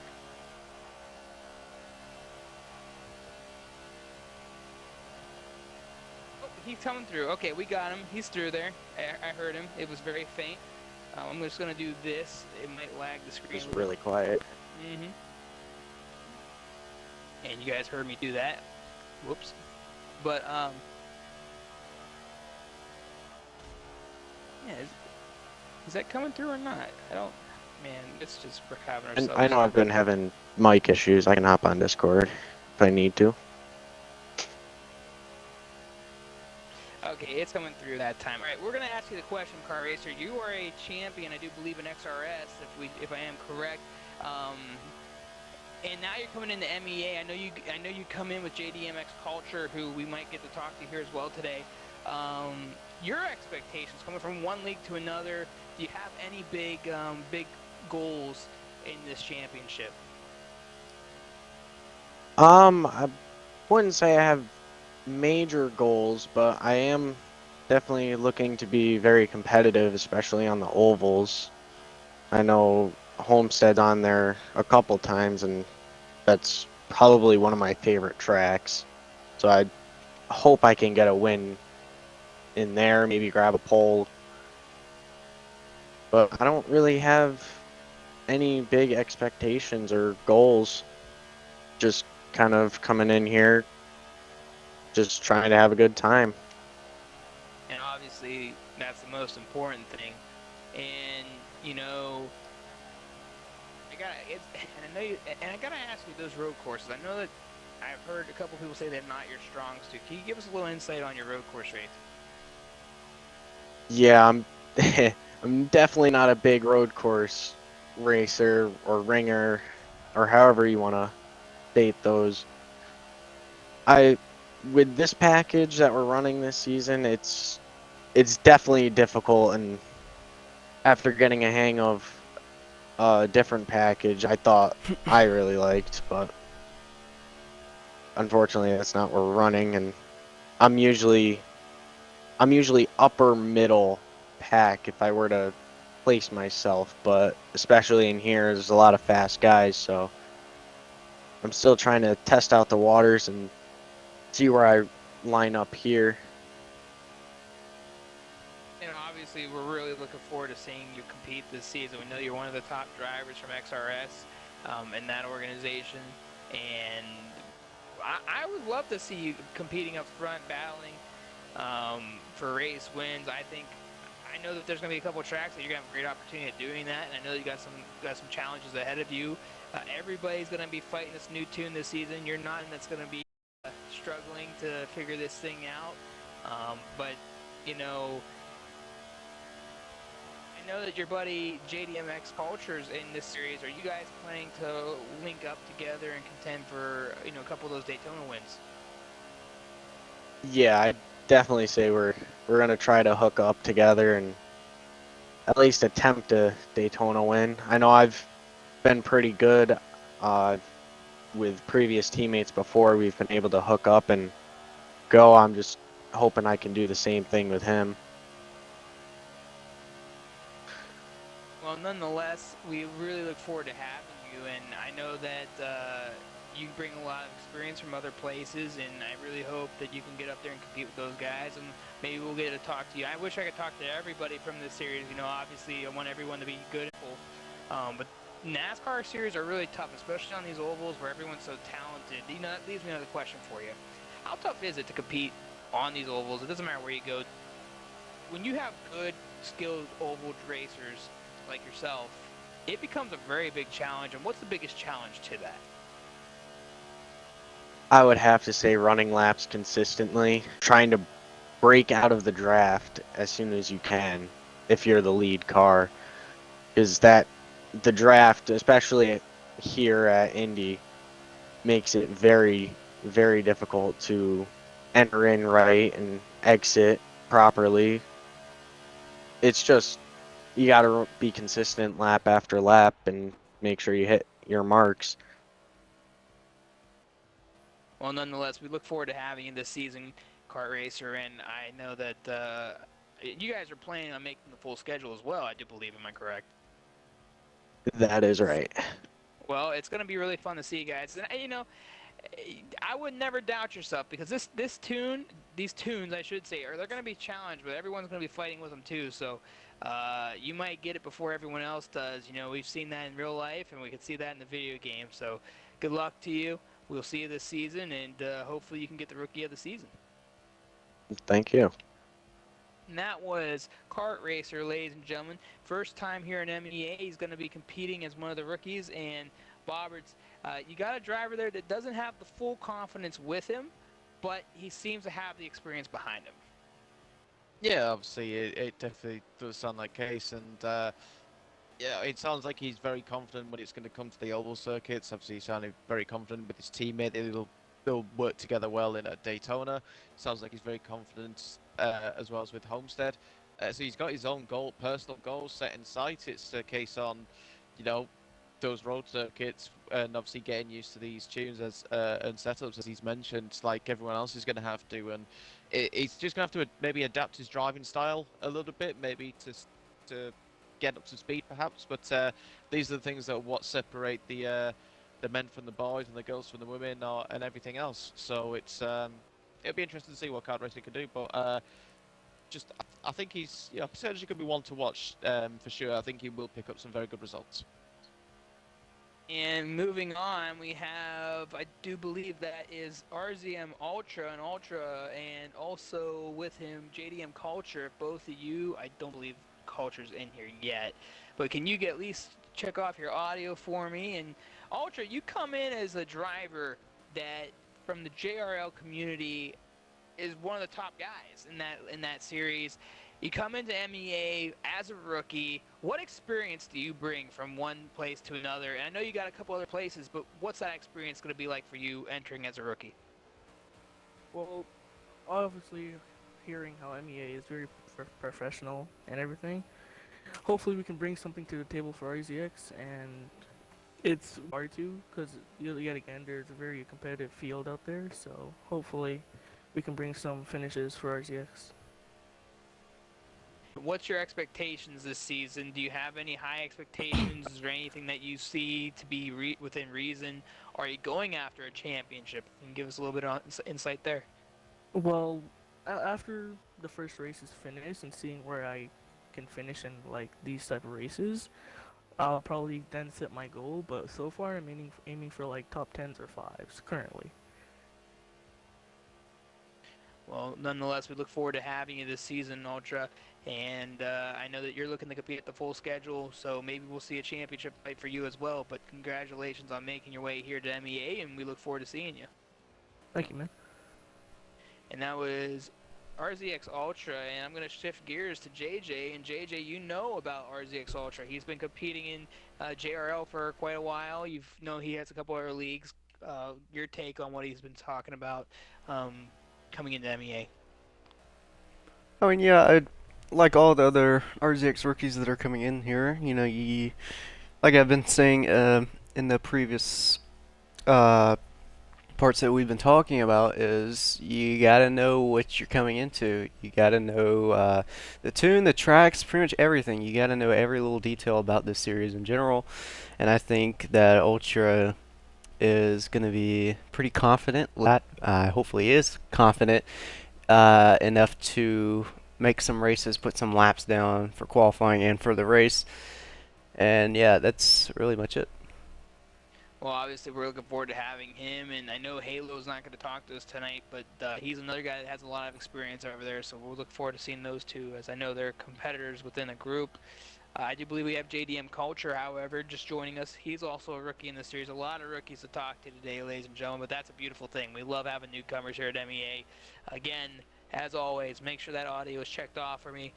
Welcome, Culture, and I know that this is your first time here at MEA. A tough group of rookies, just like I've been telling everybody else. Anything that you might be concerned about coming into the series? No, I'm not really concerned because I've raced a few of the guys from this league, and I'm pretty confident racing around pretty much all of them. And I know that you have a lot of experience over in the XRS side. What type of experience do you bring over to this series? Where do you see your strong suits, and is there any weaknesses in that schedule that you might find to be a little challenging? Definitely, my weaknesses are probably going to be the road courses. I'm definitely more of an oval guy, so on the ovals you might see me running more mid-pack, hopefully, but road courses, it's not going to look too good. And obviously, a lot of people are concerned about the road course schedule. But the nice thing about the road course schedule is there's only 3 races in the series that you have to worry about it. If you had to give yourself any goal to compete in those 3 races, where do you see yourself and where would you like to be? I don't know. I would at least like to have enough pace to be not at the end, but maybe like back of the mid pack, hopefully, maybe mid pack. And when you get, and what's your best track? I mean, which track on the schedule for you is like, okay, this is a place I can be really competitive at. I'm really comfortable, and you know, give us your insight on how that particular track might boost your confidence going into those races. I definitely feel more confident at Indianapolis, no matter what the package. I feel like I could run there pretty good with whatever's thrown at me. Homestead, I'm not too worried about Homestead. Daytona, I don't know how Daytona's going to go, but I feel pretty confident going into Indianapolis.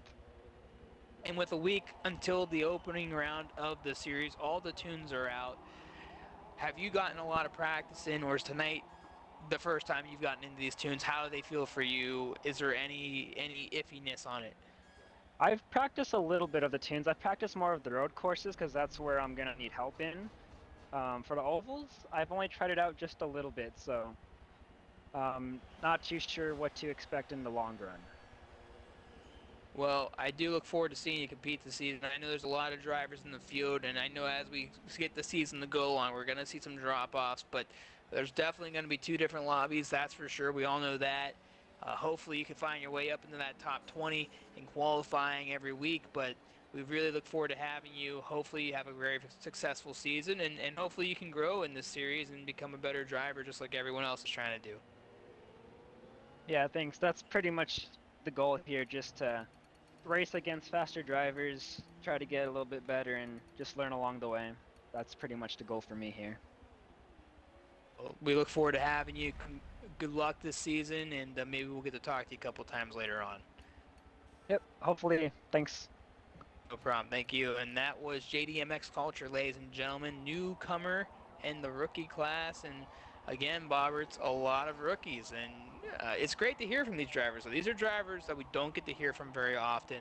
It's always nice to see their point of view and how they feel. And I got to say, I'm really impressed with a lot of these guys and what they think. And they're being honest. And, you know, we see a lot of people that don't really want to be honest. They want to kind of throw their game around. I don't think there's been anybody tonight that hasn't been honest.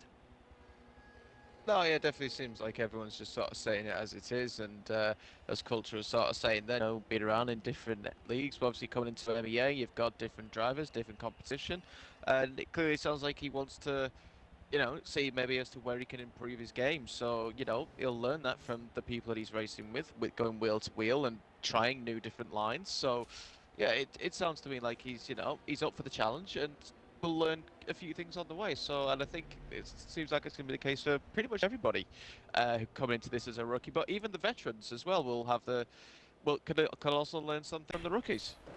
You said it best. I mean, nobody knows how these tunes are going to be this season, and that's the big question mark. I mean, they're all now they're all specifically set. Each oval has a set tune. It's no longer this is hit for this 2 tracks. Now the road course tune completely changed. So it's going to be really interesting to see how some people learn from others, but I definitely am looking forward to seeing the challenges from many of these drivers this season. And one of those drivers, again, and we're going to actually go back to Ranger. Ranger, are you with me? And Ranger's back, and we're going to go back to Ranger because he had some technical difficulties. But Ranger, coming back to MEA, we're going to skip the Daytona thing because that thing's probably cursing you right now on this audio. You said you're only going to make a few races this season. Tell us why, and for the races that you can make this season, what's your expectations? I know you always look to go for gold, but what is your insight on going into the new year? And you're always looking to do your best. And this year, I feel like I've picked up a little bit of pace, a whole lot, but enough to make me even more competitive than in past years.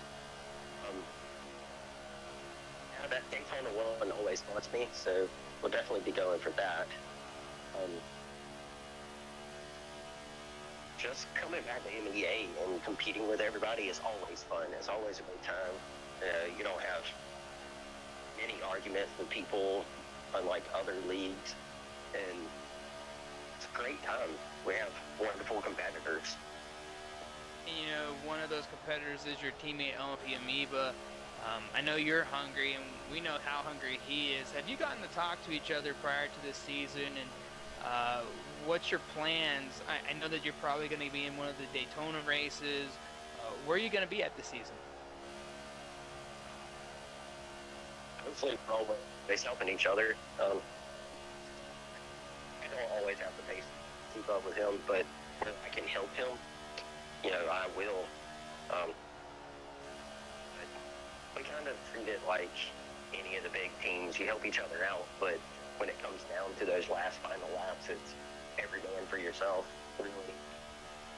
You're trying to go for wins. That's what everybody's here for. You're not really here to place, second or third, even though it helps a heck of a lot in championships. But I'm looking to get some more top 10s, top 5s out of the season. I've been a bit inconsistent these last year and a half or so. So I've worked really hard on that, trying to just be a better driver. And where are we going to see you this season? Well,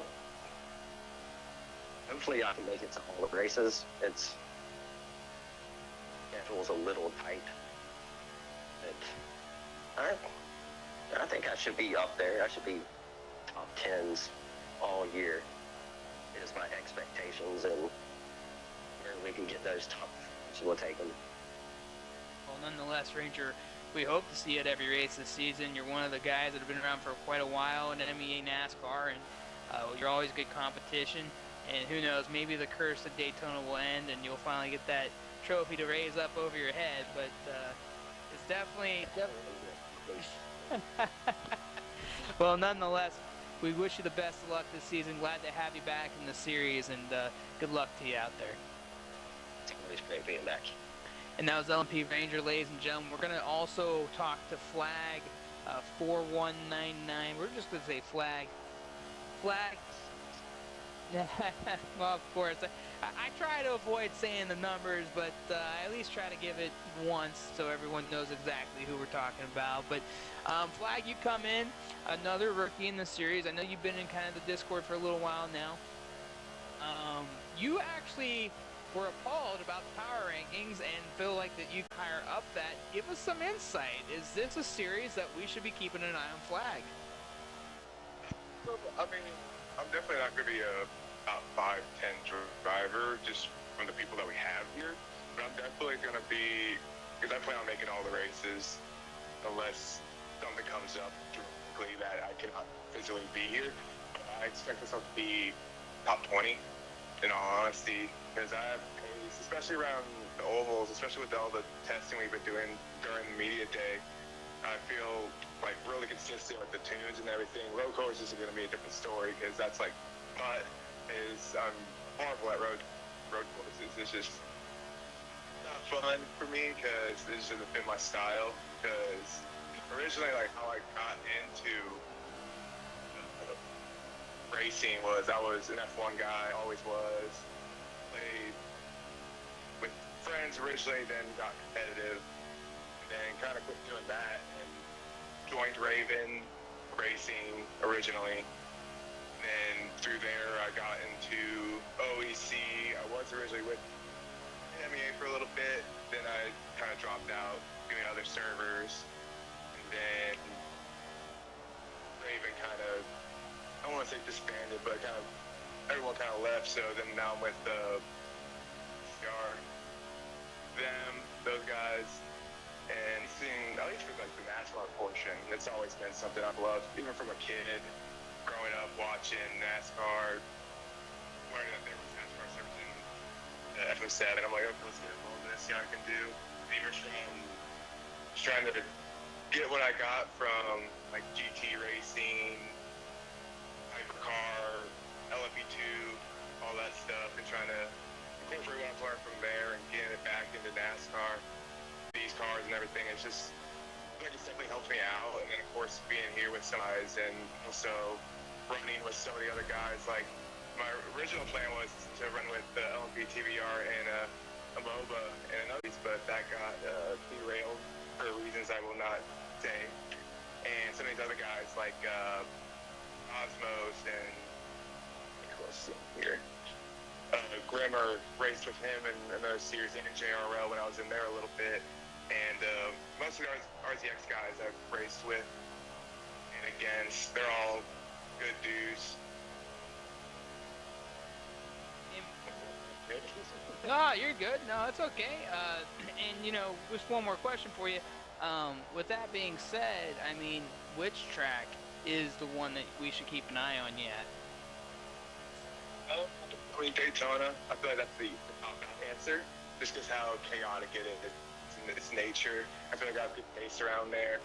I'll even throw in Homestead. It's one of my favorite tracks. It's like that medium size, a little bit, not a super seat speedway, but not short enough for like a Indy.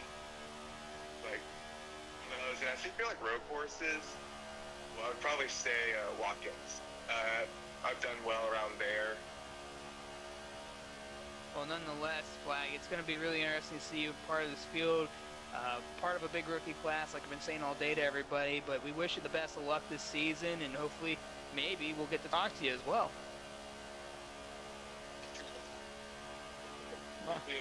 Never say never, right? But good luck to you this season. Welcome to MEA, and we wish you nothing but the best. And that was Flag, ladies and gentlemen, one of the rookies. And like I said before, there is a lot of them. So we will shift gears again as so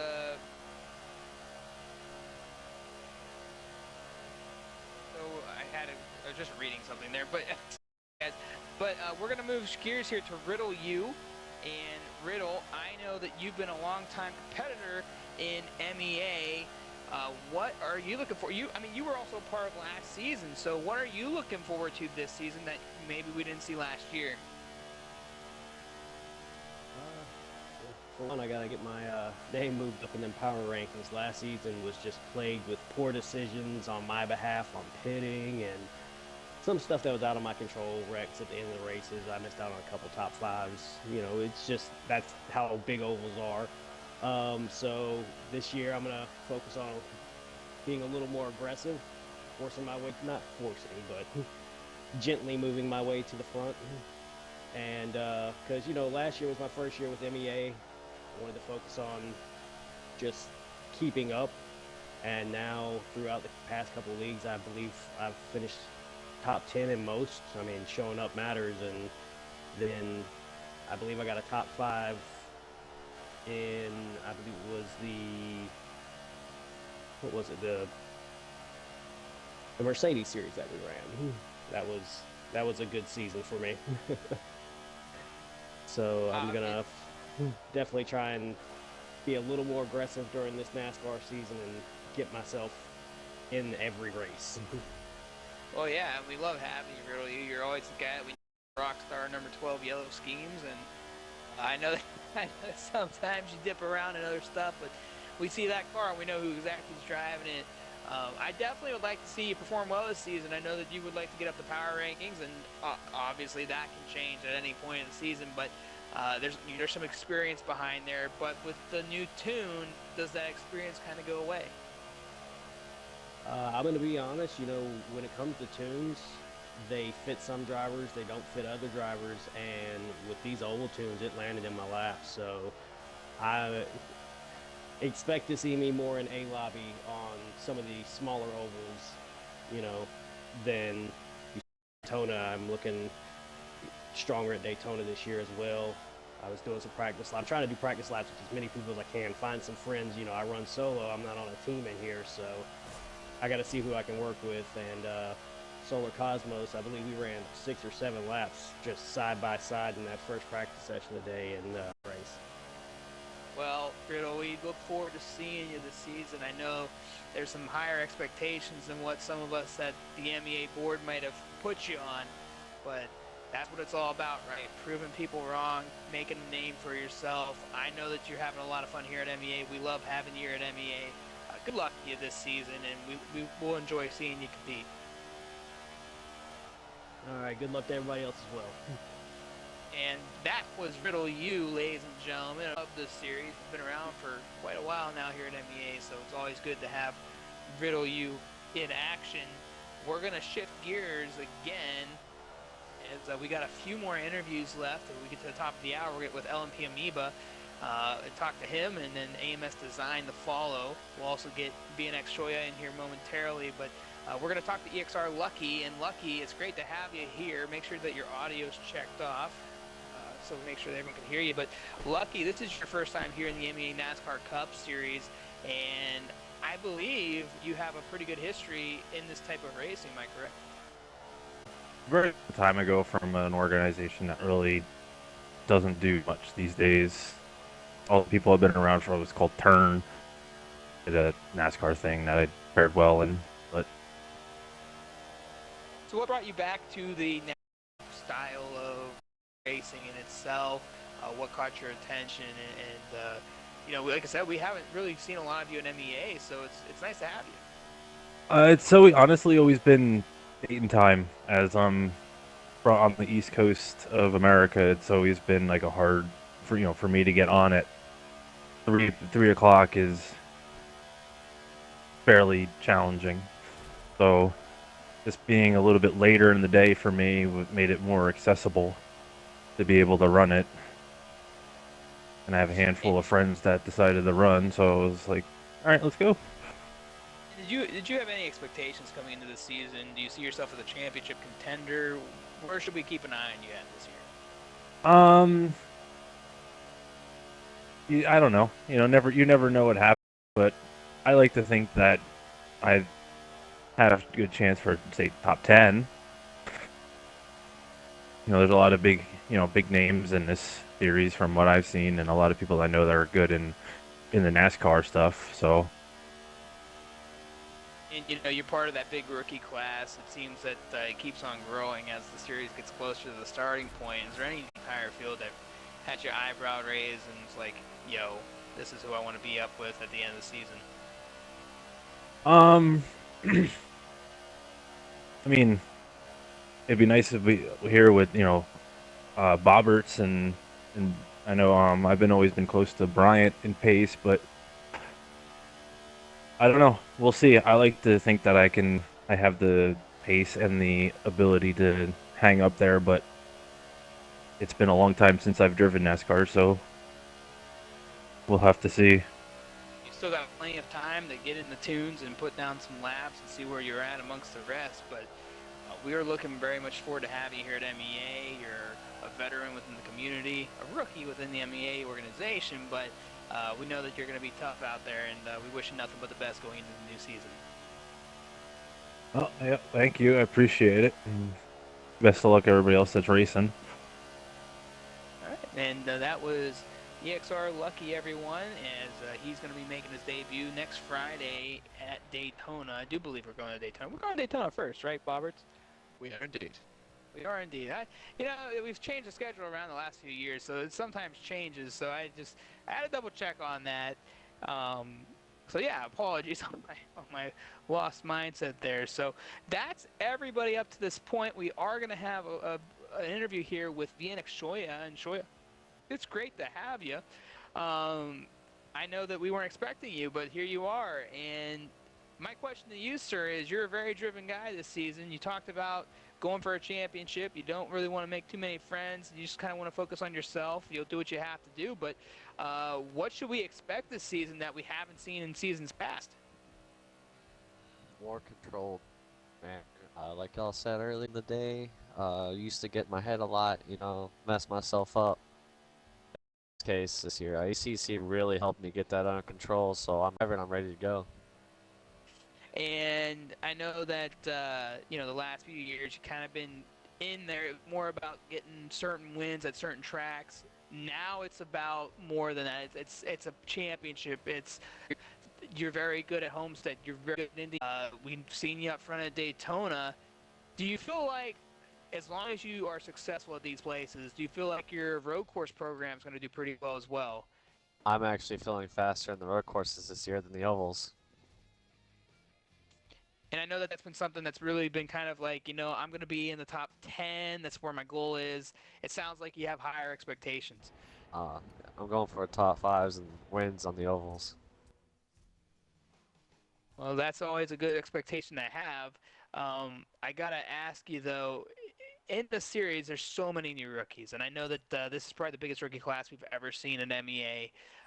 Is there anybody in that rookie class that really sticks out to you that you're focusing on, or is it just like one of those seasons, hey, come on in, I'm going to focus on me and you do you, or is concerned with some of the new rookies along with the past competition that is coming back this year? I don't. The rookie class is definitely strong. It's something new. We got a lot of new people, new faces. It's good for the league, good for the racing. A lobby's definitely gonna be stacked. I've seen Sean here. Good to race with him. Never raced with him before. The design, Lucky, all those guys, and one guy returning. I really want to beat. He's in the party right now. He knows. Been a thorn in my side, but obviously I'm bringing it. And we're looking forward. I know that you we talked about your stats as an all-time driver here at MEA in 4 seasons. I know that for you it's not glamorous, but you have a lot of top 5s, you have a lot of top 10s. You've definitely been a top 10 driver over the years. What do you think in the season compared to the last couple of seasons where it feels like just been at the wrong place at the wrong time? Is there anything that you're changing as a driver to fix up a couple of the things that you've struggled with in the past? Well, a lot of seasons I usually try to stay patient and don't go for moves, and I end up in the trouble, and I stay in the bad part of the pack. And this season I'm gonna try to get out of those bad parts, and I'm trying to get to the front as fast as possible, because that's where least likely I'm gonna get taken out. Well, obviously you don't want to get in too much trouble, and I know you're going to plan on driving a little differently this year, but good luck on your championship campaign. I know you want nothing less than that, and we look forward to seeing you this season. Thank you. And that was VNX Shoya, ladies and gentlemen, a veteran, a rookie, a veteran within the organization here in this particular series, and Shoya is going to come with a lot of fire this season. We are at the top of the hour. We are going to get to our driver here at LMP Amoeba. I do believe MS Design is going to be coming up. I don't know. It's a hit and miss opportunity for him, but LMP Amoeba, welcome to the show. Make sure your audio is checked off. I know you're probably smart enough to know that as well, but I gotta let everyone know when they come in here. It's good to have you back, Amoeba. How you been? And he was out of here as soon as He was not having it. he was He not did having not that. want to talk to you, Nah, Steve. he was not. He was not excited about it. Let's get him back in here and talk to him. We'll try to fix that problem. All right, so he's coming back in now. And Amoeba, can you hear us? Yes, I worked. Let's make sure you come through the audio. And you are okay, so you're all good to go. And Amoeba, you know, we talk about a guy that's been driven for 3 seasons, going on 4 seasons now. I know I talk about you a lot to a lot of people when it talks about the MEA NASCAR Cup Series, but that's just because you've been so good in the series, and I know the stats don't show it. I mean, we talked earlier, you got 4 wins, like 16, 18 top 5s, and about 19 or 22 top 10s or something like that. It just doesn't show how good you've been over the season. You've had 2 runner-ups in the last 3 years, 4th overall in season 3. Not the greatest season, but not a horrible result. This season's brand new tune, all around, road courses, ovals, you know, and I feel like you're just as driven as you were when you first came into the series. Yeah, I'm definitely gonna try real hard. I know we got a bunch of people signed up, so that'll be interesting. Yep, new tune. I'm happy about that. Haven't tried them all, but Daytona feels real nice. Yeah, no complaints. I'll give my best.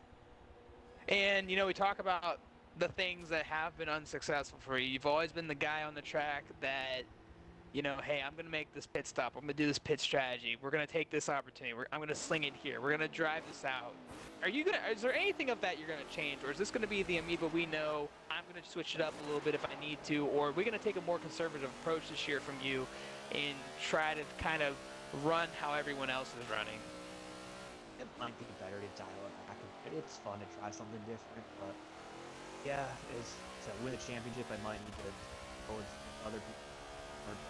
There have been times where I'm leading, and it's like, what do I do when I pick the wrong one? So, yeah, I might need to fall in line with what others do when I can, but sometimes it's bad luck. And I know that there's a lot of the same people again this season, you know, from past seasons, but that rookie class is really big. And as a veteran driver looking at that, what is your thoughts? And, you know, there's quite a bit of good talent coming in. Yeah, it's a huge list. I honestly don't know a lot of them, but I see a few guys on there: AMS, RZM, Sean, SWR, or they're good. I'm sure there's some people that are real good. But I think that's a fun thing is I don't know how a lot of these people will get surprised about. And Amoeba, if I gotta ask you, what finishing the season? I mean, obviously those 2 runner-ups probably sit in your mind. You've never had a really bad season, just unfortunate races. I mean, where do you feel like you're stacking up this year than the last few years? Tough to say. I think it'll be tougher this year than any of the years, but I think I can contend for a championship with so many ovals.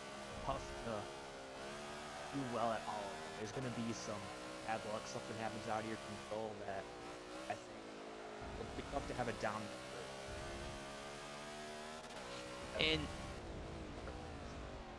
And you know, where was I going to go with this question?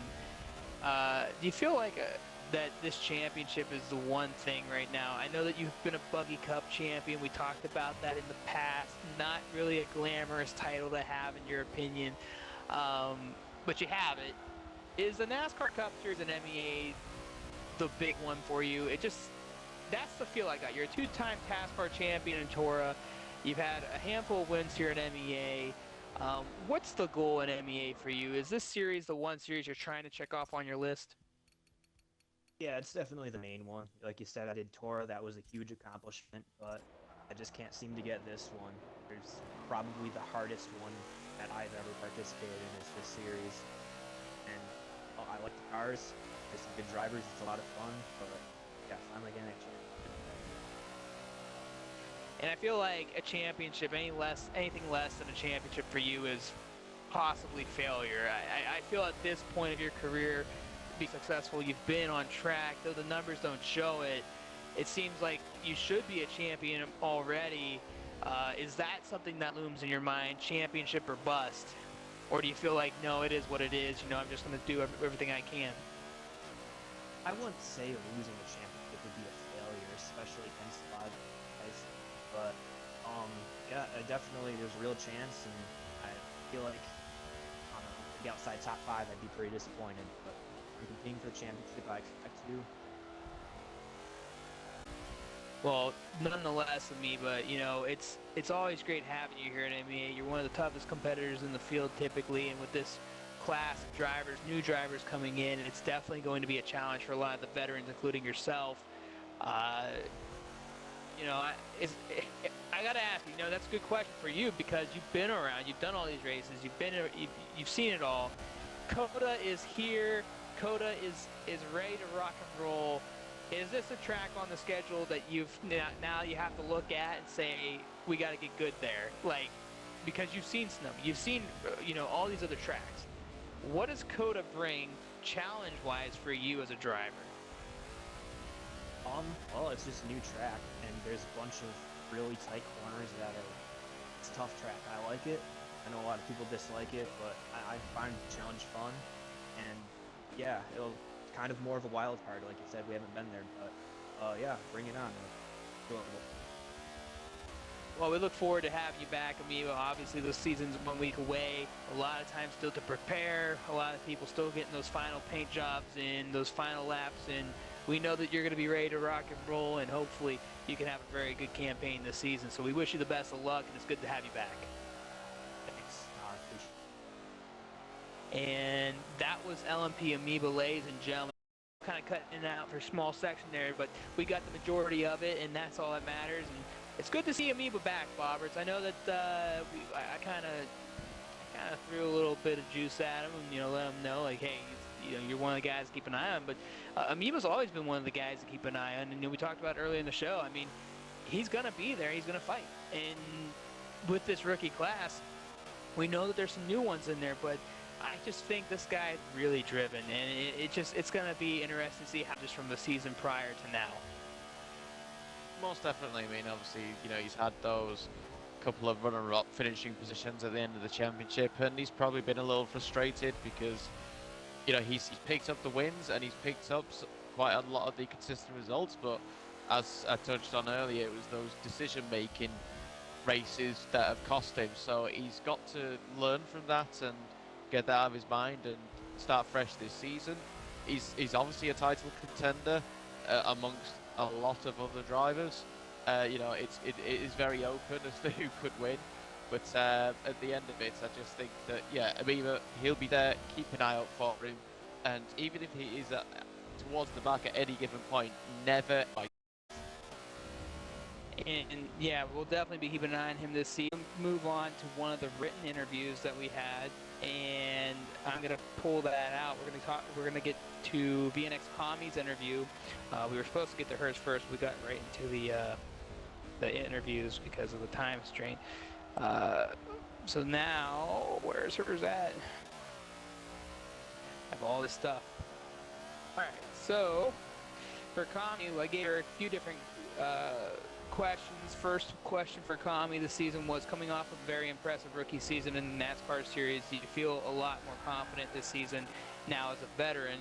She replied, I don't feel like I've improved a lot since I last competed at MEA. I know that I had a very poor start to the season last time, and that was due to lack of skill, but coming in this season, and that may benefit me in the start of the season against the rookies and bastard people.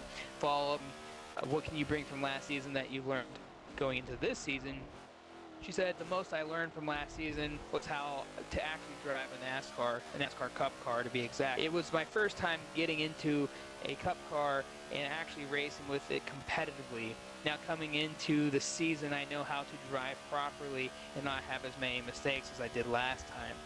I also went and asked her, what are your expectations this season? What's your overall goal? And where do you feel you'll be a big difference throughout the schedule? This season, I'm hoping top 5 finish for most of my races and compete with the faster people of the field. Also trying to compete well in ovals and have less crashes and bad moments. I continued to ask her a couple more questions. I said, when you look at the roster, who sticks out and might be the biggest challenge for you this season? What can you do to improve from last season? She stated, I think for everyone, the main challenge will be Bobberts, as that will be everyone's goal. But for me personally, I want to compete with Remix and Design, as they seem to be around my pace. I look forward to having a few decent battles with them. And then in conclusion, I said, do you feel like you can give a championship run? And are you going for that title after last season's improvement? She says, I feel like I'll have a lot better season than last time, and definitely going to push for as high of a position as I can throughout the whole series.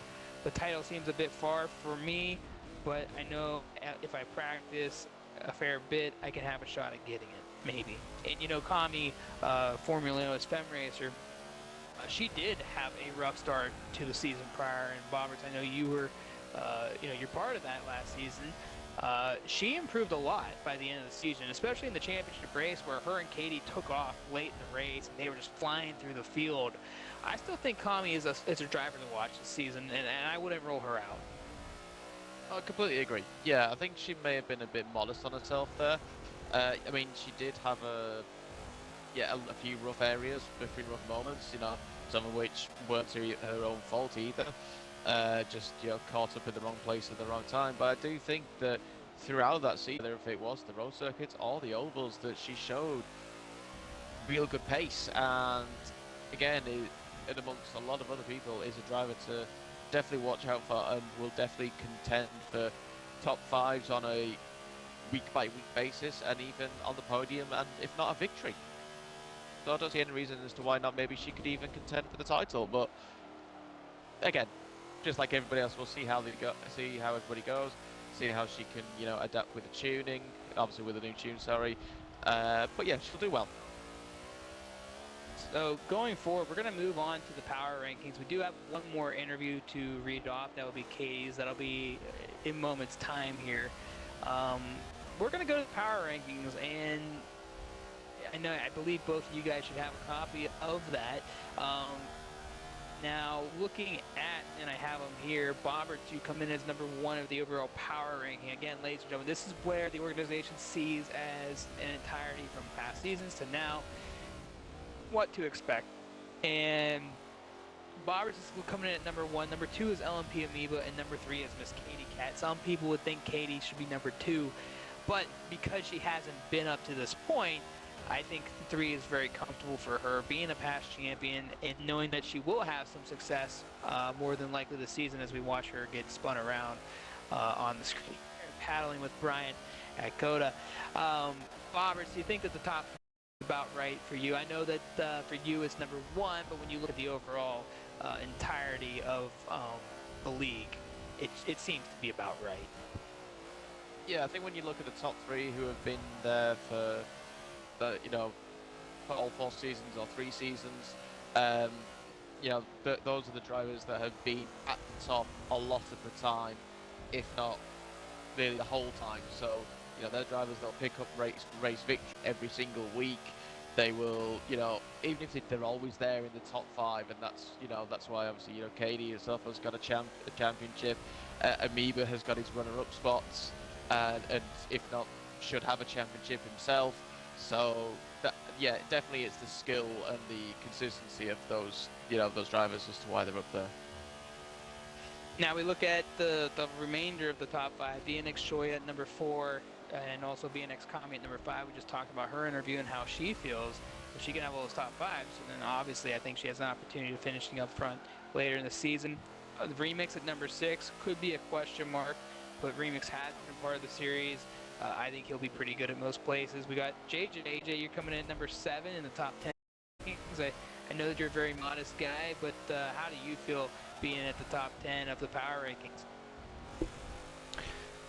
I'd say I'd feel pretty solid for the most part. Obviously, we talked about how Coda is going to be the huge roadblock for not only the drivers who are good at the road courses, but for the more of those oval race kind of drivers. But I just feel like it's a okay place to put me. Obviously, I don't want to say I would want to go any higher. I mean, obviously, I'm gonna try to push throughout the entire season and hopefully get up to maybe that #1 spot by the end of the year. Now, obviously, that's a goal a lot of drivers have. Following you is USA MVP or U5A MVP, however you want to look at the driver. MVP, he gives himself not enough credit. I've competed with him, very solid road course racer, doesn't feel as confident on the ovals, but as an overall driver, a very consistent driver, I think personally. He sits at number 8. Number 9, we talked to him, LMP Ranger. Originally thought he wasn't going to make a lot of races this season, starting that, or going to be coming in at number 9. SSR Quim, very quiet leading up to this series. He is in the registration in the lineup. He's going to come in number 10 at the power rankings. Another driver that has some success, especially very good success at Daytona. The guy always ends up being up front somehow. A very competitive, consistent top 10 driver. So he could be a factor. Solar Cosmos at number 11, another driver we talked about. I would not be surprised if he finishes higher at the end of the year. I just think he's that good at the ovals, very there. And if he can make some success on the road courses, personally, I think he's going to do well. What do you guys think? I couldn't agree more. He's one of my drivers to watch out for this season. And he showed it in the couple of races he did last season. He's definitely one. As I said, I think he's a dark horse, and he'll be up there without a shadow of a doubt. And we've got Diamond Man at number 12. Diamond Man's been around for a very long time, so it's good to see Diamond Man as always. Delt Hans, formerly known as SSR. Oh my gosh, well, I can't remember him now. Z. Z, it was Z, but he comes in at number 13, and that's because he's had a handful of races. RZM Sean comes in at number 14, and behind Sean is LCR F1 Ben and AMS Design. How do you guys feel about those three? I know that when we talk about their overall careers, you would say, at least for the Design and the Sean, you'd feel that they're a little bit up, but neither one of those have oval experience. We talked about that earlier in the show. You can't come into a series that you have no experience in and expect to do well. It's just not possible. I mean, it is possible, but it's not something you expect, right? Like, that's not something you come into a series and you say, well, I've never done that before, so I'm going to do good. Like, I think that's a fair placement for them. Any thoughts on that? I thought JJ was going to come in, sorry, but no, I mean, obviously neither of the, they haven't really done any of oval racing or seem to be specific, at all. I mean, obviously, Ben does have his oval racing experience. He does have that title, as I touched upon earlier, but obviously for a different form of oval racing. But obviously, definitely, with Design, with Sean, they are well known in the Forza community for other forms of racing. This is something new for them, but I definitely think that both of them will climb up that power ranking. I personally think that Sean is a title contender. Arguably, so is Design. We just got to wait and see. We won't know until we get to the first round and see as to what sort of times they can do compared to the entire field. You've got 49 drivers currently in this field, if not more potentially now. So it's going to be a tight field, at Daytona, and we'll get some insights from them as to where they are and what they. Yeah, look at an outside point of view because we don't know what they're going to do yet. We know what a lot of other people are going to do. We know what they can do. But there's still a lot to see, so I think it's a fair placement. I think they could be title contenders. When you go further down, though, you see RZ Ultra, Autumn, who we aren't sure is going to compete or not yet. RZX Nix, I mean, there's 3 RZX drivers right there, top 20. JJ, you got Halo Ultra and Nix, 17th, 18th, and 20th. How do you feel about them being a team owner and someone that's seen them compete? It's very nice seeing them wanting to get the experience. Obviously, we've been mentioning a lot about even before this series was announced. I'm like, hey, it's about time for them to announce the new NASCAR series, and I know that they come from a long history of doing that kind of racing. But one driver I wanted to point out from my team, that being RZX Nix, he doesn't get enough credit from pretty much everyone we know, mainly because he's more of the kind of low-key drivers. Not many drivers know him too much, but he is, in my opinion, one of the few dark horses, underdogs that I have for the series. I mean, this dude, I mean, if you know how my pace is with NASCAR, I mean, with RJX Nix, I mean, just so much raw talent, and we had to pick him up immediately. Yeah, no, I've competed with Nix as well in JRL, and I know his potential and where he's really strong at. Definitely could be a driver that could be a factor this season. We'll just have to wait and see. There's just so many rookies. Like, it's exciting. It really is. I mean, just you take a look at all the new faces. It just makes you wonder where are we going to be at the end of the season. So we'll find out. Let's see here, and then we move forward. It's TNR Bryant. Bryant is what we're going to say. And for those that don't know Bryant, he is the 2022 IndyCar champion. If you don't know this guy, very, very talented. Definitely someone that can be a factor. And I tell you what, I think he's going to be part of the championship fight. And I just say that based off of his experience on the ovals. I really do. We further go down. EXR Lucky, XPR Dart Dam, 22nd, 23rd.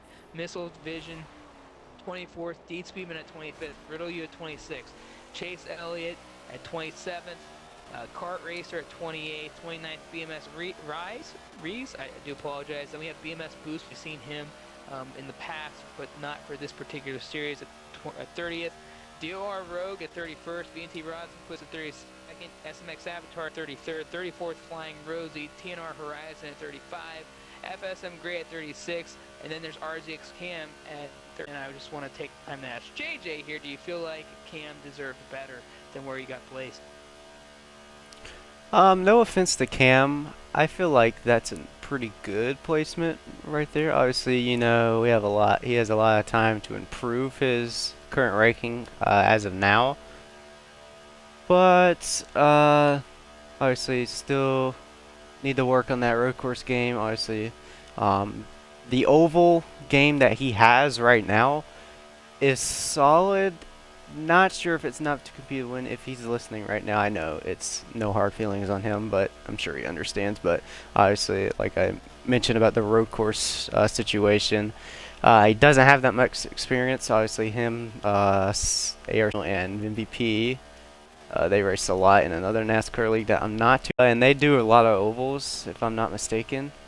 So obviously, really looking forward to seeing if he has what it takes to improve on the road circuit. Then we look further down that, we have JDMX Culture at 38, 39, SWR Obvious, and 40th JRFE Blade. He's been over a couple seasons. The RZX Blast, RZX Grimmer, also PCF Grimmer. Crane Dude at 43, Flag at 44, ARC Samuel at 45, Roxman at 46, LGT Husky at 47, 48 BMS Aerovin, and Cactus Man at 49. The only driver that's not on the list that just would be Frodo FM. So definitely something to note. Move on to Katie's interview. She earlier this week had some questions to be answered. Goodness gracious. Stuff to answer question-wise, and we're going to get a look with us. She had 7 questions, and she answered them very well. After an incredible opening season, this is the first question for her. Season 1, all the way back in 2018-2019 season, you went 7 wins, 8 top 5s, 9 top 10s. Something that we might never see again in the MEA NASCAR Cup Series, statistically wise. One of the most dominant performances ever, and here you are back in the full-time seat looking to make another championship run. Well, Mayhem, it's great to be back in my favorite MEA competition. The stats are rather flattering as I was unaware of my 9 wins until recently. My goal this season, like most, is to do the best and avoid trouble in the process. Apart from the obvious main goal, this season for me is something I want to self-improve on. If fortunate enough to win a championship, you tend to look at more subtle ways of becoming a better driver. Last season at the final race at Homestead with 10 laps to go, I finally got cleared of third and saw Shoya and Amoeba ahead. I gave it everything I had to close that gap. Unfortunately, I ran out of time. However, I proved to myself there and then that there is always room left to improve for improvement, as I think I ran the best 15 laps I ever had in a NASCAR that day. I aim to figure out what it took me to unlock that level of pace and whether that is something I can control or perhaps it is only possible when risks need to be taken. I carried on with the conversation and I asked her, we talked this season and how you are much happier with the schedule layout this time around. What for you is eye-catching and what is the reason you personally love it? She stated, I think the decision to have a more oval-oriented schedule is a great idea. I'm super happy for those with oval racing talent but have felt handicapped by track racing being so crucial to championship points. We moved on with past success and a drive to win again. We know from our personal conversations that you look forward to competing for the title again. A championship bout that many, including myself, wanted to see 3 years ago, Bobberts against Katie. Now we get that, and not only will you two be the ones to watch, but you also got tougher competition now than back then. The likes of Amoeba, JJ Reds, AMS Design, and many more. It's got to be also on your mind going in. How will you keep your mind on task and fade out the noise and distractions of what you can't control? She stated, I'm super excited about the level of talent this year. They always say you can't get better if you don't race against better people, and this year's roster is looking great for that. So many drivers are running for a championship this season, so everyone will elevate each other. I think that's a wonderful opportunity for those that compete this season. Bobberts and I have a great friendship off the track. When one is down, the other picks them up. It's a great balance of competition and friendship, as despite how much we push each other on the track, there is always a friend there to talk to when the helmets are off. As for things out of your control, unfortunately that's a common occurrence in oval racing. I've had a few good races denied from incidents, but you have to focus on what you're there for, which is fun. As good as winning may be, it shouldn't be the reason to compete. I also went on saying in past years we've seen you run Chevrolet and thought this might be a silly question to some, but what made you change Toyota? As the last 4 championships, including the one you've secured yourself, were all Chevys. So as a cockpit driver, I originally chose the cleanest view out of the available NASCAR Cup car.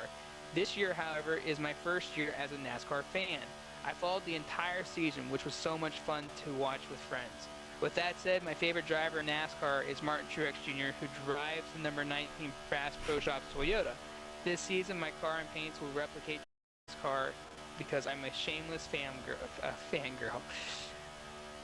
Number 5, her 5th question, as you know, you've had many success in this series, from winning a championship to wins, from road courses to ovals. It seems you're an all-around driver, an advantage that you personally have statistically over your former rival, Bobberts.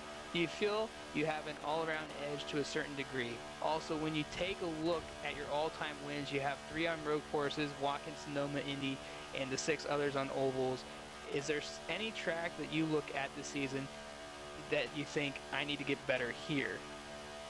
And going on to that, she stated, the last time I played Forza before the build-up to the series was the last MEA NASCAR Championship, which was over 7 months ago.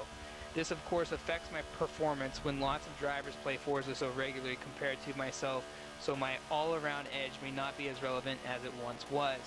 Despite this, I'll do my best to reduce the deficit and try to improve in a short amount of time.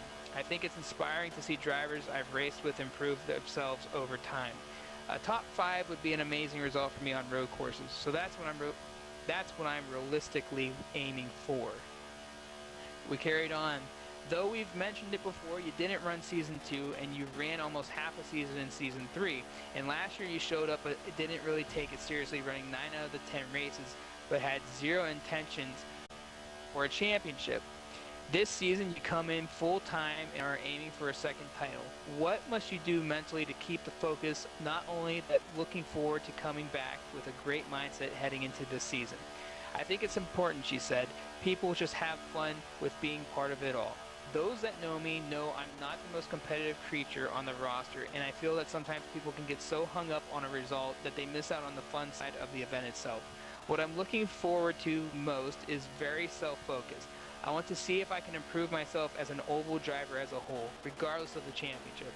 The more I get involved in this style of racing, the more I enjoy it. And then last but not least, I asked her, if you end up winning the championship this year, what would that mean to you after your first title in the series, and how do you feel you'll feel if you can achieve that goal this season?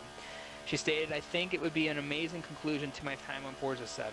I've grown as a person and met some great people along the way, so being able to bow out of the game in such a fashion would be wonderful. I think the first season was during my peak at Forza, so to be able to come back and claim another title with such a competitive field of drivers would make me very happy. With that said, my success is not valued on a title. I'll be very happy with a fun season and to know that despite the result, I improved in my own ability. And that was the interview with Miss Katie Cat that we had earlier this week. And any thoughts on that, Boberts? I think, well, obviously Katie, as ever, always goes into very great detail into her answers. So yeah, she's always been that sort of a person where, so long as she has fun, that's the main thing, and that's really how, excuse me, every person should be. It isn't just about the winning, it's about the taking part, it's about having fun, it is about, as she said, making friends, and and the friends for life. So yeah, that's where she has a great insight and view of everything, is that if she's having fun, she doesn't care where she finishes. If she's happy, that's all that should matter to everybody, and to them, to every individual person themselves. And you said it right there. She's always been about the fun aspect. It was never about a championship. It was never about a win. She's always for titles, or not compete for titles, but compete to have fun with her friends. And would it be great to see her have a very successful season? Of course, we want to see all the drivers have a successful season, but it's never been about that. So that's something you can really enjoy about Katie. She's just here to have fun, and we all wish more people would be like that, but we know that there's a lot of competitive people in this series. So it's going to be fun to watch, and hopefully she has a very successful season. We're going to move on, though, to the MEA NASCAR statistics all-time here at MEA. For those that want to follow up on that, just check the Discord in the MEA NASCAR Cup 5 chat. We'll post those statistics in there for you so that you can follow along.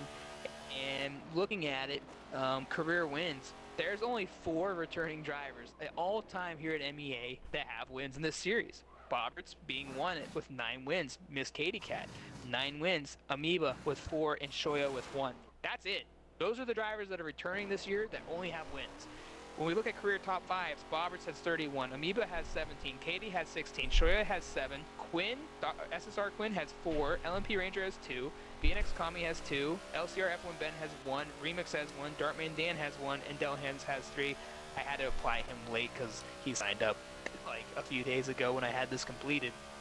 And then when you're looking at the career top 10s, Boberts with 36, Katie with 18, Amoeba with 17, Shoya with 17, Quinn with 11, Ranger with 9, Kami with 5, JJ Reds has 3 all-time, Remix with 3, F1 Ben with 3, and then BMS Reeves, which a lot of people don't know, he was under a different name a couple of seasons ago.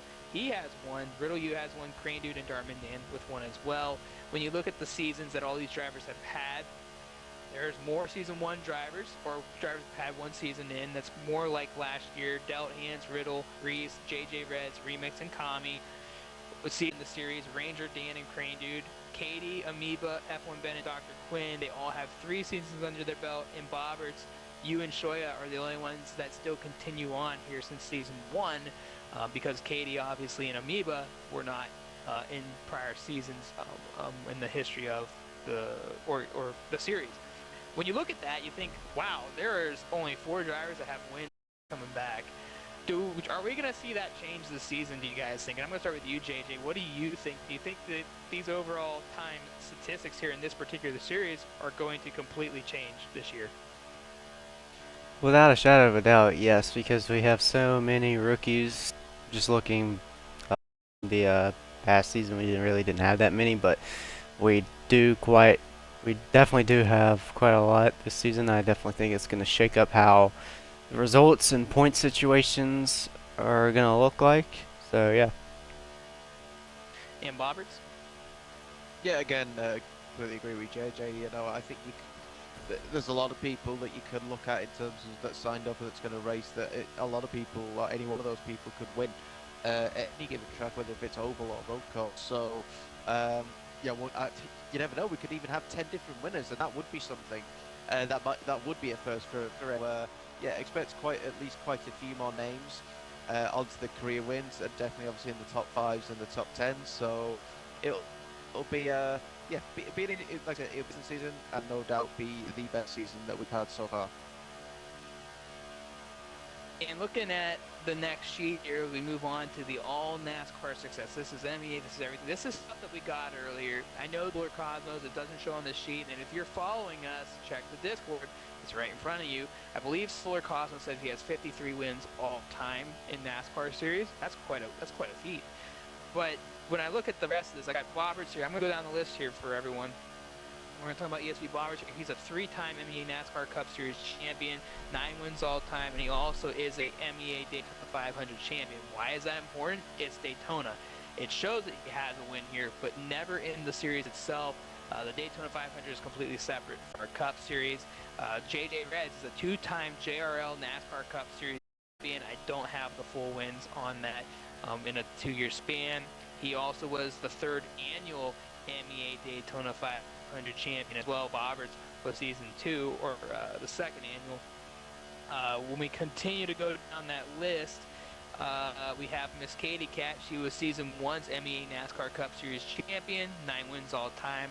That's all she has in the history of that. She does have top 5, so we showed that earlier. LMP Amoeba, he is a 2-time Toro Tap Car champion. As a 2-time champion, he has 3 wins all time in the Toro Cup Series. So that's something to talk about for him.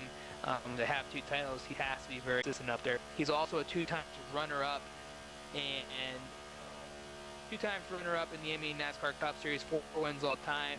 So a ton of experience, definitely in MEA in another series. And we heard his interview before, Bobberts. This is the hardest series for him. In all of his NASCAR series, one that seems to be the biggest problem.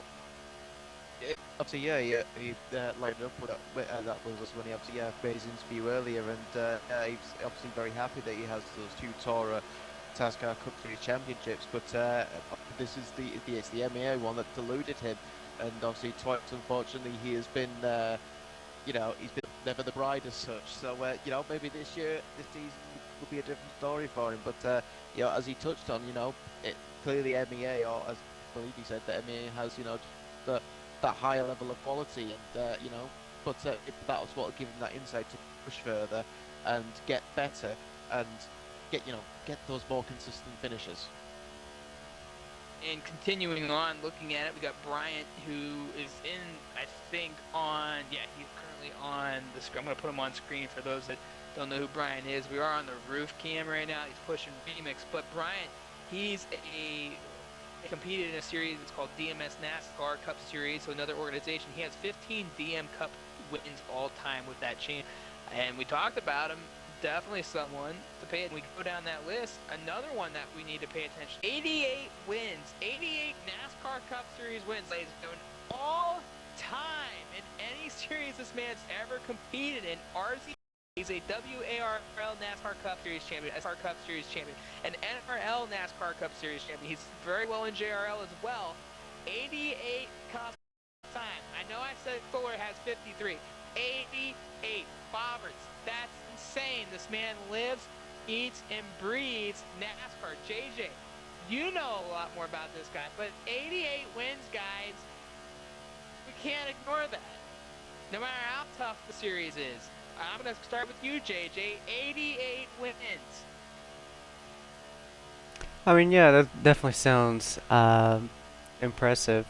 And this series he's about to join up is going to be one that is to test his pace with NASCAR and with other the series. But yeah, 88 sounds pretty good. But when you join something like this that you have no idea about and you're trying to get into it, doesn't necessarily mean that you're going to be great. I mean, obviously, all those wins, that's pretty good. But I think that gotta look at what's ahead of you, and not what you already have in the bag at this point. Bobbers, I mean, you gotta look at those numbers. Those numbers are incredible. I mean, I know what JJ just said, but what about you? When you look at that, what do you think? Oh, impressive, you know, the guy has clearly got, you know, from all the different organisations, he's got the good speed. He's obviously he's won 3 different series and he's got all those wins, and obviously whatever, you know, other good finishes that he's got. So obviously, definitely, the man can drive NASCAR. Obviously, it's just, you know, this is it's a new series for him here coming into MEA. It's the first time he'll race, and obviously he'll be against drivers there'll be some drivers obviously he knows, but there's drivers that he won't know, and he doesn't know how they race or what their pace is. So it's going to be a learning curve for him. It is a new experience, but it's something that he could relish, and he could take this, you know, his experience from all these other championships on board and use it to his advantage. And you know, experience is such an. I mean, we know about that, and Sure. we moved. And, you know, we talk about experience. I'm gonna go down to Solar Cosmos here. He was a runner-up in FRL NASCAR Cup Series, so this man's never had a NASCAR Cup Series championship. Very good on the ovals. He has 3 in that series, but 53 all time. Another thing to pay attention to, right? I mean, that's you might not have the championships, but the numbers are there. And I mean, it's just not something. In my opinion, I don't care who you are. You see those numbers, it's something to pay attention to. And there's one other driver in this field that gave us Arabin. I'm sorry if I butcher his name. He's one of the Brazilian drivers. He has competed in, I think, a previous series a couple years ago, not this. He was a CCR NASCAR Cup Series champion. He has a handful of wins in that series, I do believe, in another championship as well. So we got a couple of drivers in the field that have some of that NASCAR experience. I know there's probably a bunch more of you listening in. I could have sent that in. I asked for it. Sorry we don't got it. 88 wins. Get in here, right? Like, that's just great. Steve's you're flabbergasted by that, aren't you? Yeah, I mean, that just tells you how much the guy drives. Expecting big things when we go to all these ovals then, because I'm sure that most of the success is there at those ovals. But we're going to gear our way to the schedule now. And I'm going to post that as well for you guys that are following inside the Discord channel. Actually, going to picks. We're going to start with our picks. And we're going to do that first, then we're going to go to the schedule. I'm going to go through the list here. My picks. So the first question that we all got asked here, this is for the 3 of us now. For those that are watching the stream, please put your questions into the chat box. We will carry over a little bit on the show if we need to. We still got about 20 minutes left. We said we might carry over another 30 minutes if we need to. But go ahead, if you're following us, ask those questions in the chat box. I'm following the chat. I'll ask those questions when we get into the show. Right now we're at our Pick'em section, and then we're going to talk about the schedule, and then we'll get to those questions, and the remainder of the time we'll talk about MEA NASCAR and what our expectations are again. But who will be MEA's Season 5 champion? All right? I want Amoeba or Miss Katie Cat. And I'm going to give my reasons why, and I want you guys to do the same thing when we get to you two as well. The reason why I'm picking Amoeba and the reason why I'm picking Katie. Amoeba's just always up there. Amoeba's always balanced. This is why I could not really pick a champion. I don't see us having a back-to-back champion again. No offense, Bobbers. I know that's a goal for you this season. I just see it. I mean, we look at the schedule. It's not in favor of you at all. You've been very consistent, right? But we got a lot of talented oval racers, some big names. It's going to be tough this season. But I just see Amoeba finally getting over the hump. I think he's going to take a more conservative approach, be a little bit more cautious on what he's doing as we watch Remix fly across the map here on screen. And for anyone that's tuning in, we're going to get ready for the next session. So if you want to get some oval Daytona practice in, let Roberts or JJ know, and they'll get you in. but I just see Amoeba being really tough this year. Katie, I just think she's going to be phenomenal this year. She's so driven. I've had a lot of great conversations with her this year. She's looking to do big things. She's going after a championship. I think this is the most driven, the most fire Katie that we've ever seen. Those two drivers, particularly, I couldn't pick one. That's my thoughts on it. You, on the other hand, Bobberts, either.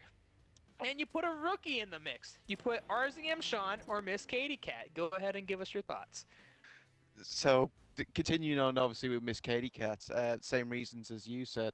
You know, she seems. I think she's definitely more driven. I think she's a fight and has the fire. This going into this season, and I it's couldn't see past as to why she can't win it. You know, she has every right to and every reason to, and I think she'll want her title back, as I'll say it. So I again, because she's again very consistent. Whatever sort of track you go to. Obviously, I've gone with a very wild pick with going with RZM Sean as my other potential champion. Simply basing it on, obviously, I've raced with Sean a lot in many different forms of series, whatever it is, and the guy, he will turn up and he will just do what he needs to do. He will drive whatever car it is, and he will just be at the front or towards the front all the time, and he makes very few mistakes, if any whatsoever. So that's my reasoning as to why I've put Sean up there. I personally think it won't take him long to get used to this car. I think he will for race wins very quickly. And JJ, you had one and you picked Katie. I did pick Katie. However, I'm gonna flip-flop those here late. I think Katie's definitely the one to watch out for this season. However, I personally feel like now that Amoeba is going to be the one to possibly win this championship. The reason for that being is basically adding on to what you were saying.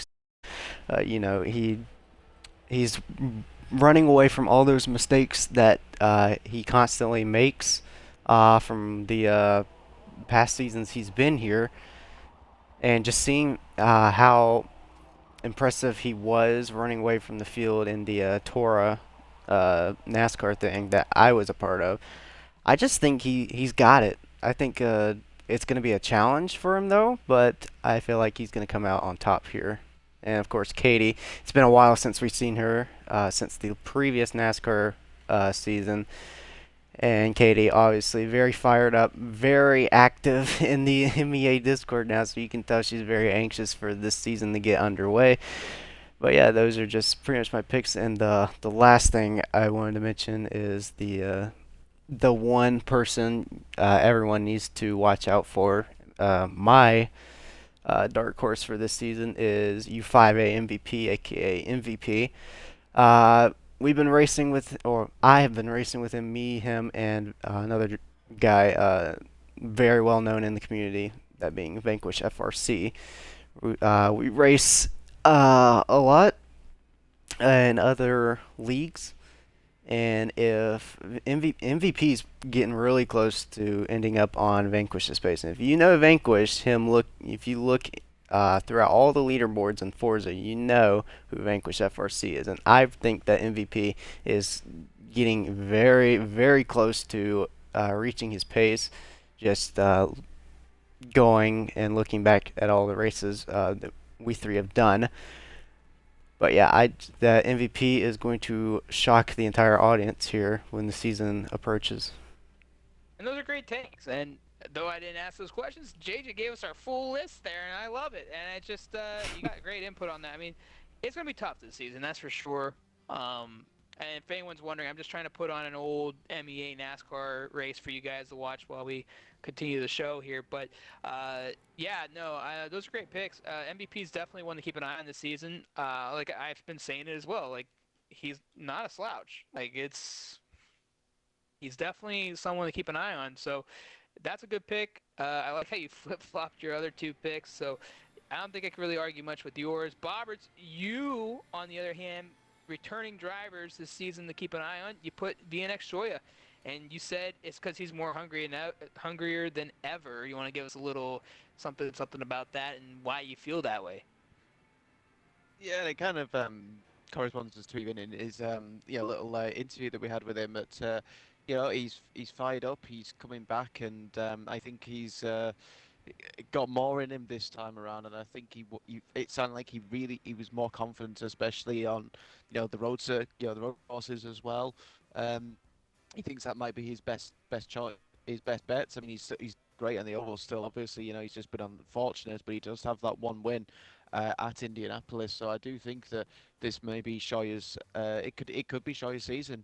I just as long as he can keep his head cool and keep it calm and collective, I don't see any reasons to why he couldn't be up there either.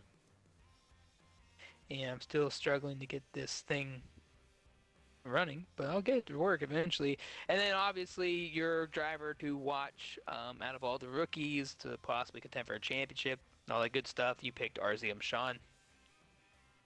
Yes, I mean, well, I did list a few others later on, but yeah, Sean, obviously, again, kind of in correspondence to potentially even being the champion itself, because the guy's just mental. He's as to how good he is, no matter what car he's in. But I did include some other rookies in amongst there as well. Obviously, design. We know how good design is. Obviously, he's done the GT series here in MEA previously, and he's done a bit of practice in the NASCAR already, and he seems to have picked up on the pace quite quickly. Same with Cosmos again. He's a dark horse. I've put him as a dark horse to potentially even win this whole thing, this series. And then probably something way out of left field, it was Flying Rosie. Just again based off my experience with him, how I know him as a person, and um, his driving capabilities alike. So, but again, you could easily put anybody in that. Any of the new rookies. RZX Ultra with all of his wins.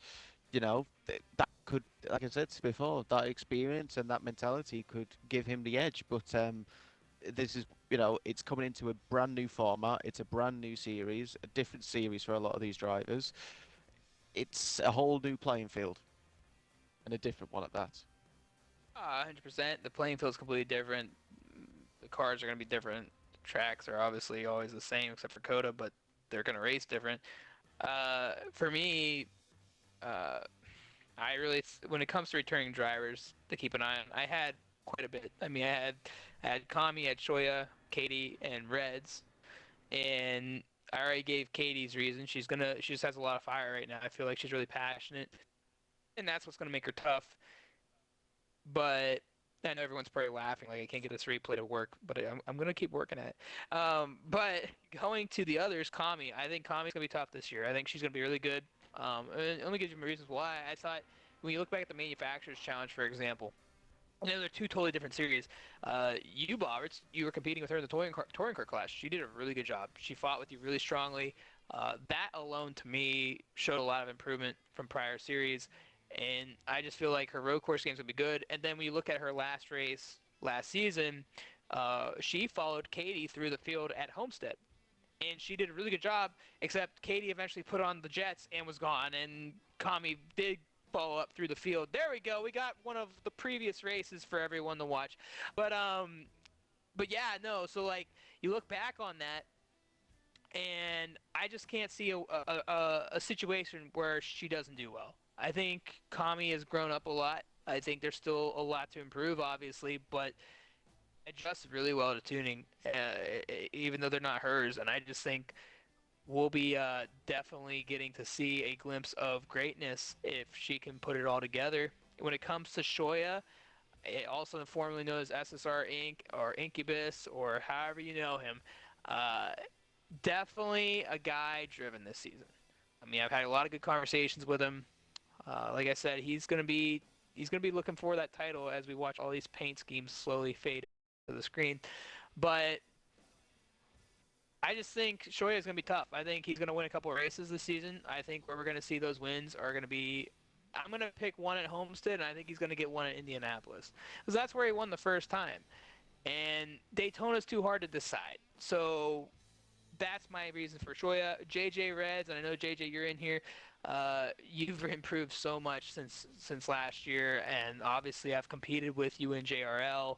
From where it all began to where we are now. I know we even talked about that the other day, just the league itself at JRL. And for anyone that's watching this stream, if you've never competed in JRL, and I know this is an MEA show right now, please give JRL a chance. If it's a nighttime event, it's 9 p.m. I know for the people overseas, it's tough to get to that time slot. But if you are looking for a quality NASCAR up-and-coming series or an up-and-coming organization, JRL is definitely a place to take a look and try to get involved. And if you want any information on that, you can ask me or JJ. He's also in the server. But JJ, you've come a long way as a driver, and I know that you can compete well at Homestead.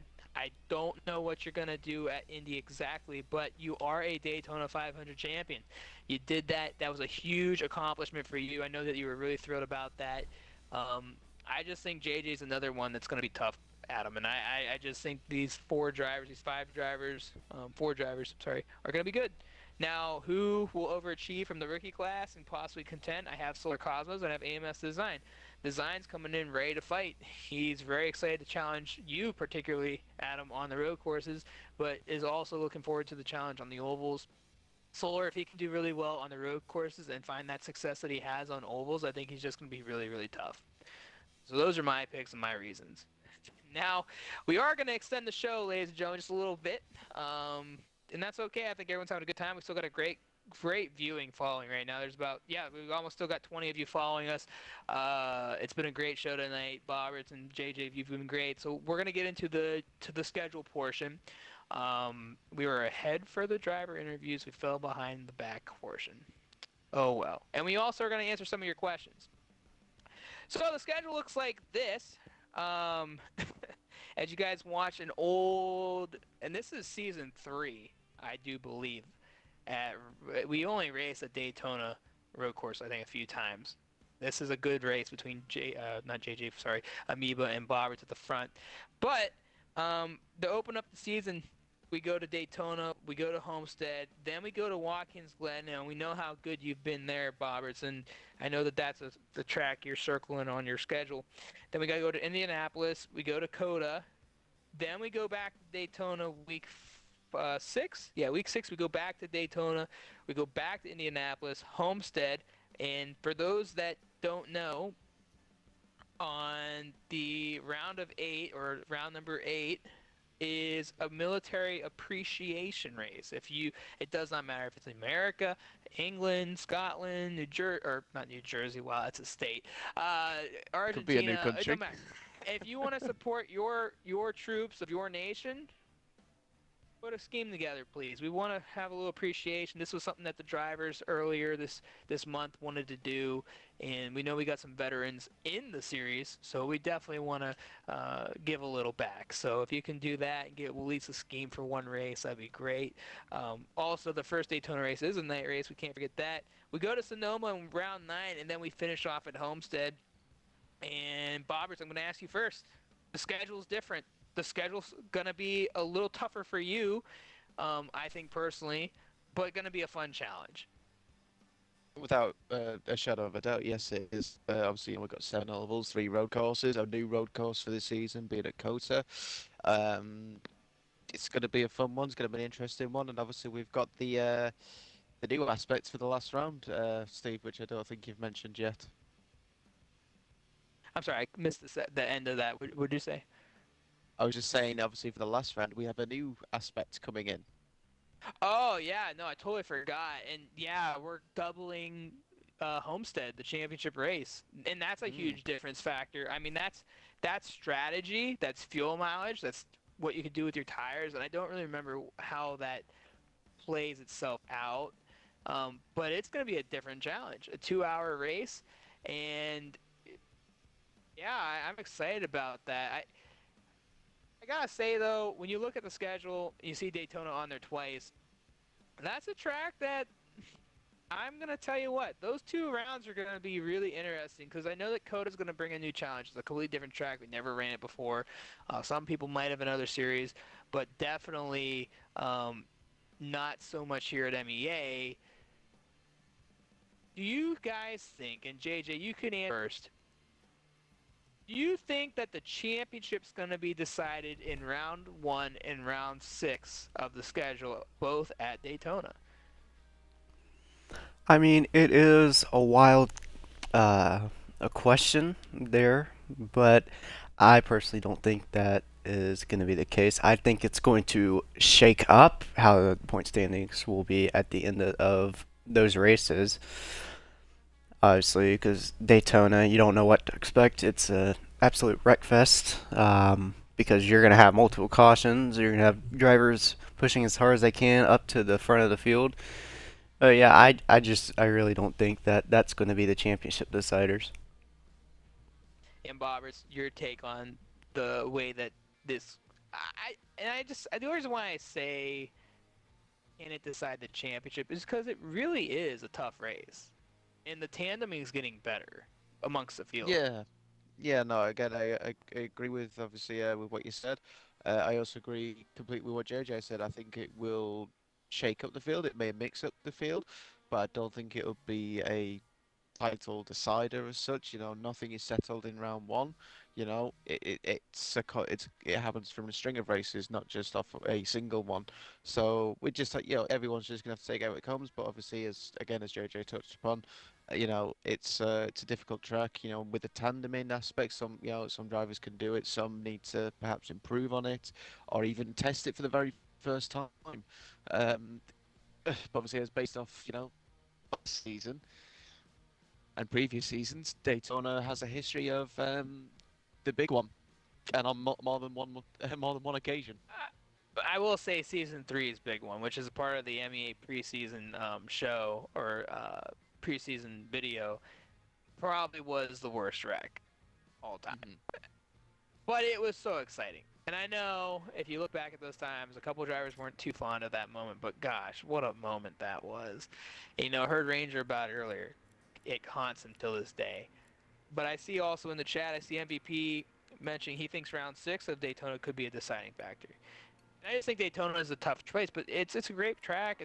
And now with the tandeming, I feel like the competition at Daytona, the tandem itself, is going to be so much different. There's some of these drivers know how to do it now. We did not always see this back 2-3 seasons ago. It really just started last season when we seen it in MEA. So we watched it in the practice. JDM X Culture was literally chugging along with Kart Racer, and they were catching Remix and I believe Bryant. Yes, I mean, the tandem can be a major factor. It definitely will be. If you can get your car hooked up perfectly to the back of a companion, the car in front, then yeah, you will go those 2 tenths, even 3 tenths faster per lap. You know, it just shows how much quicker it is, and it's a little silly, but it's also true. You're pushing the car. You're giving there's less drag. If I had to ask you, JJ, what the deciding factor of the schedule will be, do you have a track, whether it's Daytona, Coda, or the way that it's set up? Because Homestead's there 3 times, and there's a couple of drivers that are really good there. Definitely how the schedule has been laid out. Obviously, we've been doing Homestead 3 times the past few seasons. But one track that sticks out to me the most, and I know that everyone's mind is on Coda right now, and it is a very difficult track. You have a lot of the technical aspects, high-speed corners. It's pretty much a racetrack all in one. But one track in particular that really might be one to watch out for is Sonoma. It's can be a high-speed track if you don't get your braking necessarily right here at Sonoma. It's probably going to cost you if you're one of those top 5, top 10 drivers in the points aiming for that championship title. And if you don't improve at Sonoma, it's going to be a rough final race at Homestead for you, I believe. Homestead's, and I know we talked about this previously in the week. I love Homestead. Or not Homestead, sorry, Sonoma. My apologies. Because I think it's the best road course on the schedule. Watkins is only fun because it becomes a fuel mileage race. It has been the last few seasons. And for those drivers and the people in the chat that have been fighting against MEA not letting that happen, fuel mileage races happen in real life NASCAR. I just want everyone to know that. That is a real thing. The fact is people don't know how to do it in the game. But we've given the hints to drivers, and we're going to tell you guys the secret. You got to start lifting going into these turns. If you want to make it on one field, and we know the tune's different this season, so that could change quite a bit. But if you lift early and you start coasting, and I know it's hard to do that when you're in the back, but why are you trying to win a race when you're in 7th? 7th, you're thinking my fuel mileage might get me into a top 5. Roberts, you've been really successful at this. Your thoughts?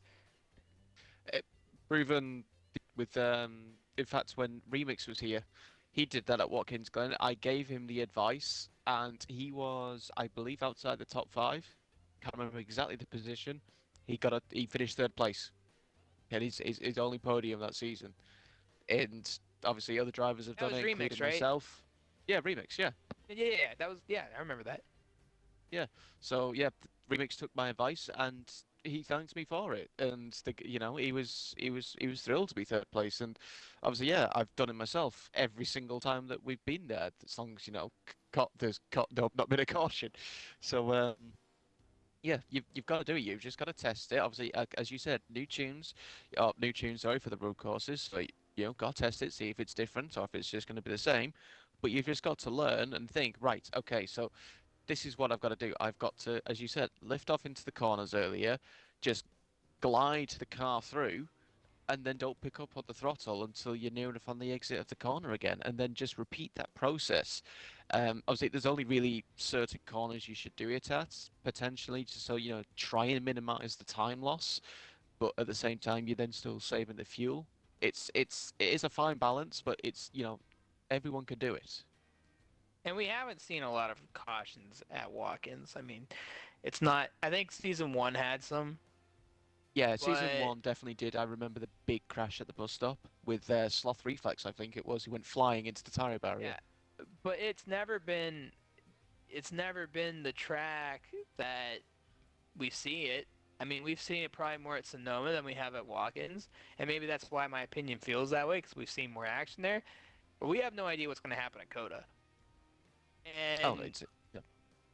we don't, because we never ran there. I don't feel like it's going to be easy. I still think Coda's going to end up being a spread out track, and we're going to end up seeing a couple cars battling on track.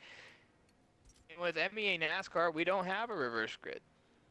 Never had to. I mean, it's never been part of the series, I should say. So we can leave it at that. But I still want to try to get this video to load up. But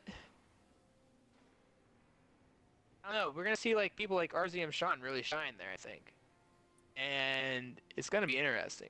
Now, JJ, as a driver, if you are a driver in the series, you're looking at that schedule, what are you eyeballing the most?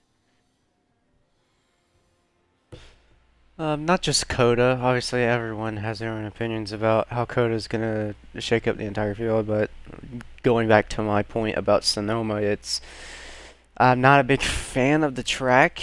There's not much passing at Sonoma unless you get a really good run off of a corner, especially in the final corner, especially in that very short hairpin. That's a good place to overtake someone.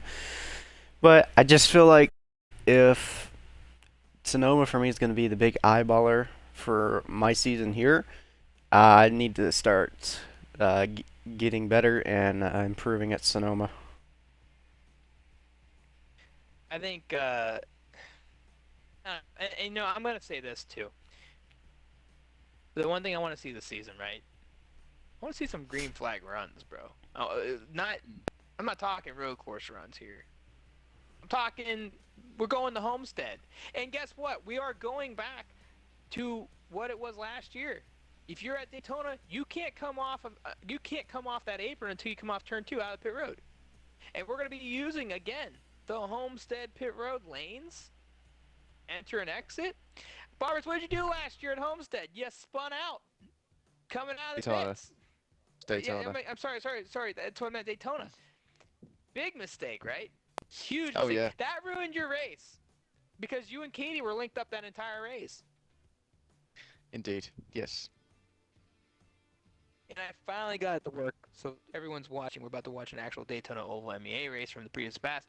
But, and that's the thing, right? We've seen some good runs at Homestead. But we never got the whole cycling and everything. And Homestead is that track. Now, I know that the tune slightly changed, but I'm still seeing 2-3 wide at that racetrack. We've seen it in the past. And some people, as we see on screen, Katie right there, has stated it's probably the most realistic track in the game for the NASCAR race. Your thoughts? Not really.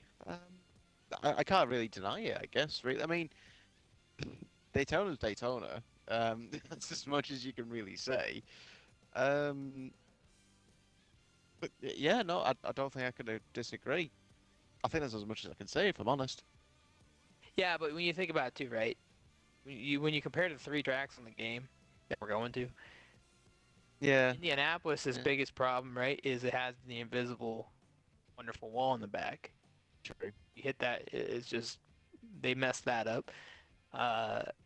Though the one thing I like about Indianapolis, right, is it has 4 different corners. They're all different. Nothing's the same about them. So I think that's what makes Indianapolis a lot more tough.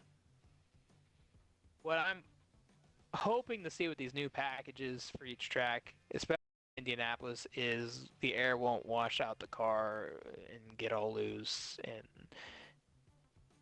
it's just something that we've seen in the past, especially with the Indy cars. Mm-hmm. Yeah, I don't know. That's my opinion. It'd just be nice to see some runs. We're in our 5th season. We got a lot of good drivers. I don't see the reason why we shouldn't have some really good oval racing this season. I'm sure we will. I don't see as to any reason why we won't or why we can't. We just got to hope that all the drivers participating and taking part, that they can keep their noses clean, for good periods of the race at least, and then yeah, you will get those long green flag runs. And we're going to move to our thoughts now from the schedule, and we're going to answer a couple questions. For anyone that's still watching the stream, feel free to ask some questions here.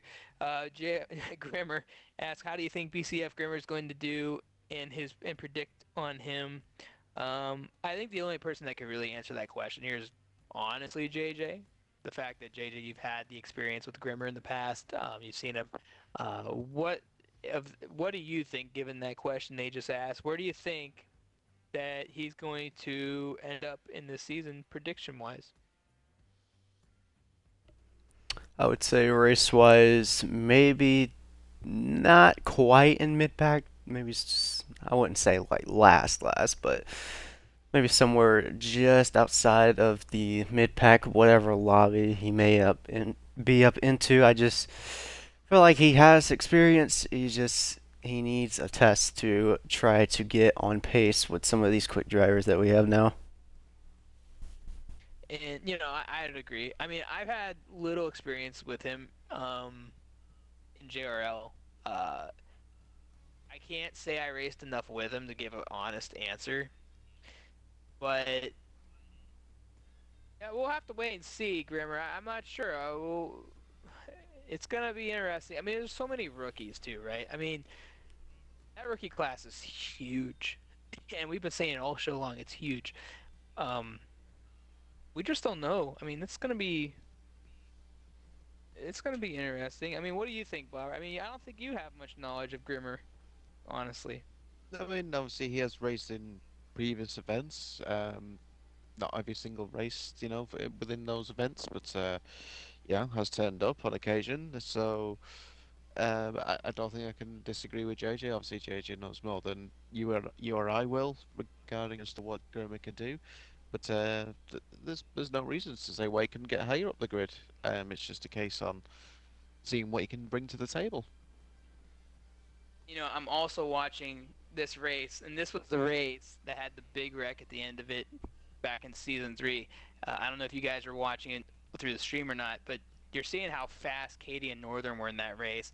I don't know if they were really breaking the bubble or if the video has shown it exact entirety, but if they did break the bubble and their nose to tail, this is what you're seeing right now. A gigantic gap between the two cars up front.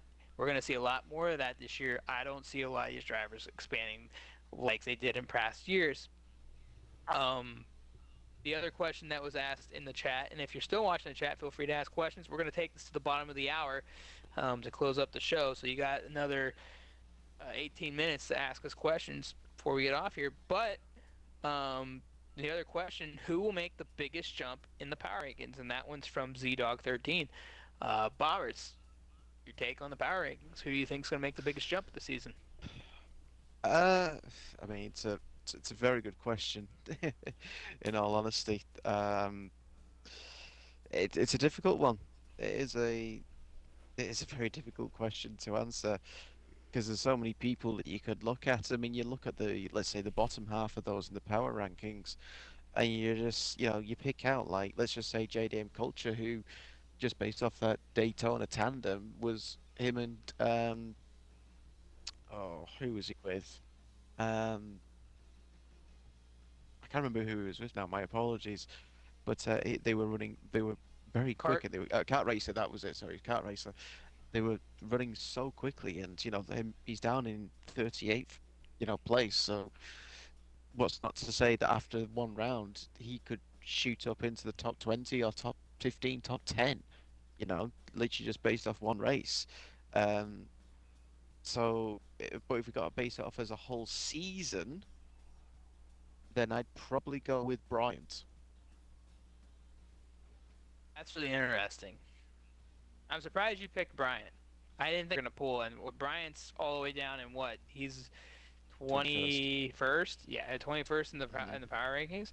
And that's a good one. I mean, I agree with you. MEA Indy 500 champion just this year. You raced with him there, actually, and that's... I mean, that makes sense. I mean, you raced with him there. You kind of know what the guy's about. We watched him in practice. And you know what's crazy, too? We watched him with Katie when they wrecked during that practice at Sonoma, but he was keeping up with Katie pretty good. You were right there in that mix, too. He could be a guy that's really good, that could really shake things up this season. Yeah. I mean, he's obviously clearly shown he's got the open pace. We know he's got the open pace, and is based. I know it's very early days. Everyone's still getting used to the tunes, but his broadcast pace seemed to be very good as well. So he seems to be very well rounded. Seems to be, can race in all types of racetrack. So I don't see him be, I should say I see him climbing up those rankings quite easily. And JJ, what do you think? Because I see MVP down here putting card. I think they was answering your question though. But who do you think is going to move up through the power rankings exponentially, and why would that be your reasons? Because this is a good question. I mean, it was so hard to figure out where everyone should be in the power rankings, especially with the people that didn't know. But I think there is a couple of people that you look here and you think, yeah, he or she should be up there. Well, obviously, I had MVP as my dark horse for the series. I mean, I know he's gonna move up, but obviously, when you look at him, he's in P8 right now in the power rankings, so he's not gonna move up maybe like 2, 3 places. So, but the two people I have, I'm gonna go ahead and start off with RZX Nix. Obviously, I've been talking about him previously on the stream. But I personally don't think he's going to have a great attendance because I think he has personal reasons. But if he did have a good attendance for this series, I think he is one to watch out for to move up to the rankings. The second person that I had was who was it? It's 24th, I think. Missiled Vision. Now, I don't race with Vision that much. The first time I raced with Vision was in the EMC NASCAR Series opener at Daytona. And I know it's Daytona, it's a luck-based track. It's not much.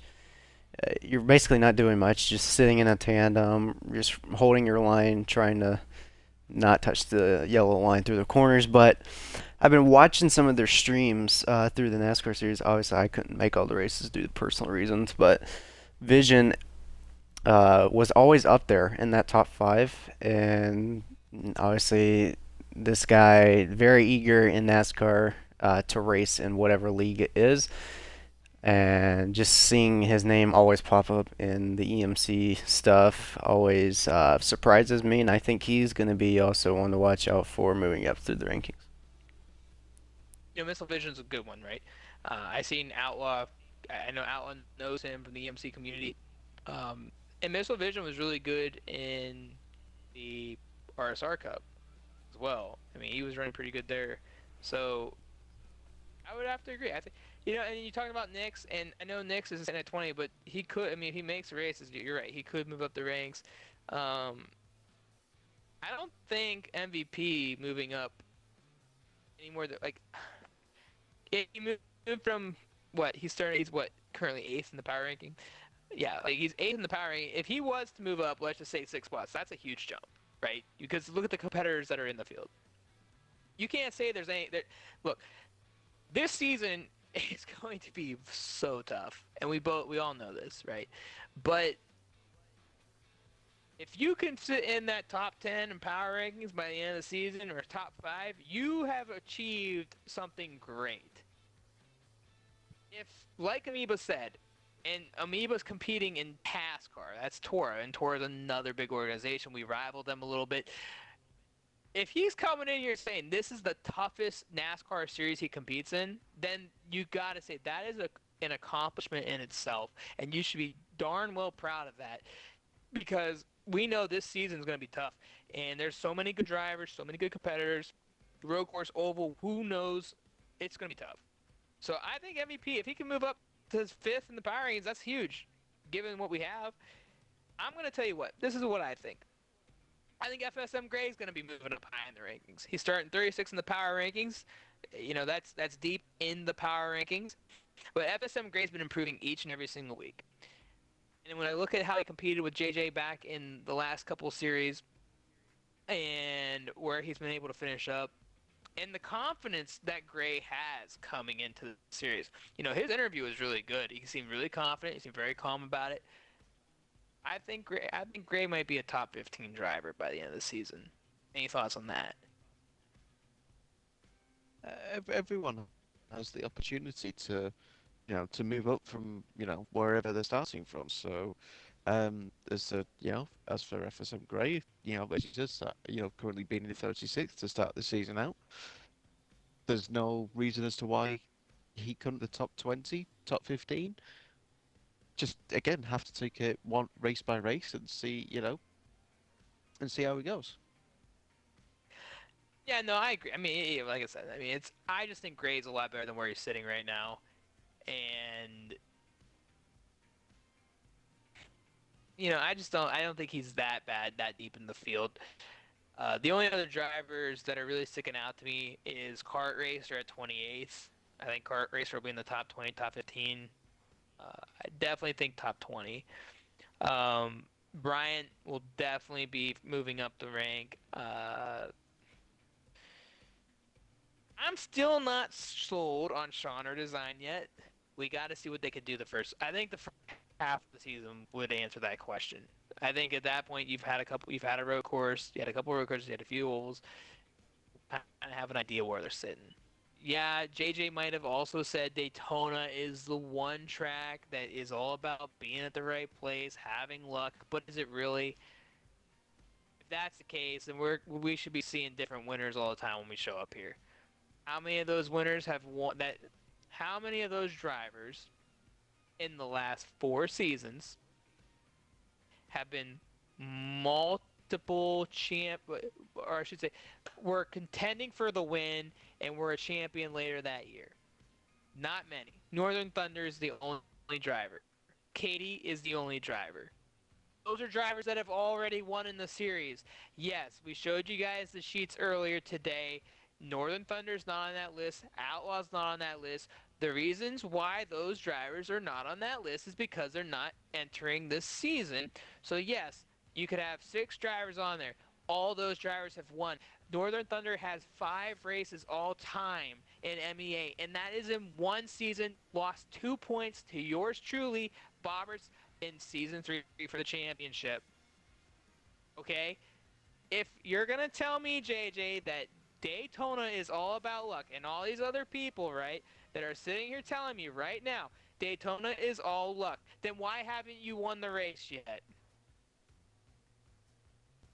Yeah. I mean, I necessarily don't think that. I'm sorry to cut you off, but I personally, I'm not saying 100% that it's luck. Obviously, you have to be at the right place at the right time. It's all about survivability, and that's where we're gonna see new race winners. Maybe not compete for the championship, but at least they're up there racing for the wins. And who knows, we might have Katie, who in season 1 won like 10 or something races. I don't know exactly, but she could go out there and win every single race, including Daytona, and be the most dominant driver. But of course, Daytona, it's unpredictable. You don't know if you're going to have a really long run race or if it's just going to be chaos filled like we've been seeing in the past. Yeah, no, I mean, I get what you're saying, and I totally agree. But all I'm saying is, right, we've had. Okay, so if you want to talk about the Daytona 500, that's a way longer race. That's a whole different situation. Same scenario, different thing. You've won a 500, JJ, but you've also won races, and you're very good up front, especially the ovals. Bobbers, you're a 500 champion. I could sit there and say you never won an oval in this particular series, but you're up there. You're always up there, right? If this race, like I said, if this race is a luck race, then why am I not seeing drivers, for example, right? And I'm going to point one out here, and I'm not picking on anybody particularly here, but why isn't, for example, in seasons past, why isn't Clyde Yellow up front? Why isn't that guy up front? We see them on the screen right now, right? Why aren't they up there? Because they don't make the moves, they don't make the right pit stops, and qualifying is just as important here. I saw somebody earlier this week say qualifying at Daytona is not important, it's just Daytona. There's 50 drivers in the freaking roster right now. If you do not qualify top 22, top 23, what are you saying to yourself? Adam, is the Daytona race not an important qualifying race? The first race of the season. I personally think the Daytona qualifying is the least important out of all of them during the season. But if it's not important, hold on a second here. It's not important if you only have one lobby. It's important. Oh, sorry. Okay, it's important to ensure you get into the top lobby. That is what I'm talking about, right? If you're contending for a championship, hold on. If you're contending for a championship, you want to be in the A lobby. Yes, you have to. Yes. That is all I'm saying. So qualifying matters. It matters. Yeah. Excuse me. To get into the top lobby, yes, it does matter. But I personally think if you're starting 22nd, 23rd, as you know, we're very likely to have in the top lobby, you have as equal and more, if not, greater chance of winning from that position as if you're starting on the front row. As JJ touched upon and said, it is pot luck, and you've just got to be in the right place at the right time, like Northern was, to be from 8th to win the race on the last lap. Yeah, but again, it's partial luck. But the thing about it right now is you've got to put yourself in a good position. If you do a good pitch strategy, you're going to put yourself in a position to win a race. The other factor is everyone's learning how to tandem. Okay? If you don't know how to tandem, it's a major disadvantage. You could be running up front, both of you together. What happens if you and Katie link up? What happens if JDM, X Culture, and his buddy Kart Racer links up? What happens when all these other drivers start linking up and you two are up front and you're not tandeming? They can easily pass you on the outside. They can still pass you tandeming on the outside. You can be, I'm saying, it's not a luck race. It's partial luck, partial skill, but if you don't have the intangibles of being up there with the right people, you're not going to win this race. And again, we're going on our 5th season. The only other driver to ever win Daytona in the Cup Series in MEA, other than Northern Thunder, that I can remember is a wonderful driver that used to drive for me at Slapshift Racing. His name was SSR Sloth Reflex. The only other driver to ever do it, no slouch, but was the only other driver to win that race, had never won another race since. That is your only argument right there. That's all I'm saying. If it's all based on the pot of the draw, and qualifying does not matter, why have we not seen more winners? We've gone to Daytona twice almost every season. I can remember. I think we only went to it maybe once, and in one season that was it. Possibly could be this race that we're watching on stream right now. So, that's all I'm saying. And I'm saying the first half of the schedule is going to be tough. Right? Like, if you're going to have, if there's 30 to 40 drivers coming in qualifying every single week, and you go back to Daytona, everybody loves Daytona. If you're a fan of NASCAR, if you're a fan of oval racing, then if let's just say a quarter of these drivers don't show up for the majority of the season, the one race they're going to show up for is Daytona. And like I said, I'm going to say this is the last time I beat a dead horse on this. If you think it does not matter at Daytona, especially the first week of the season, and you want to contend for a championship for anybody watching, you bet your butt you want to be in A lobby, because that one race can kill you. Daytona can 100% kill your chances of being a champion this season. And I don't care who you are. I don't care how good you are on a road course. If you go into Daytona twice this season and there's 2 lobbies and you don't get one of those races in, let alone both, you can kiss your championship goodbye. Because you're going to need a... Go ahead. Sorry, go on. No, I'm just saying you're going to need a Hail Mary at that point.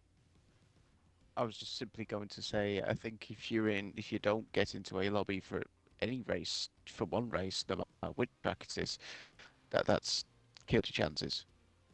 Yeah, it kills your chances, but again, the difference between the other tracks, you kind of have an idea who's going to get in there. Typically, the drivers that are best suited for the race, right?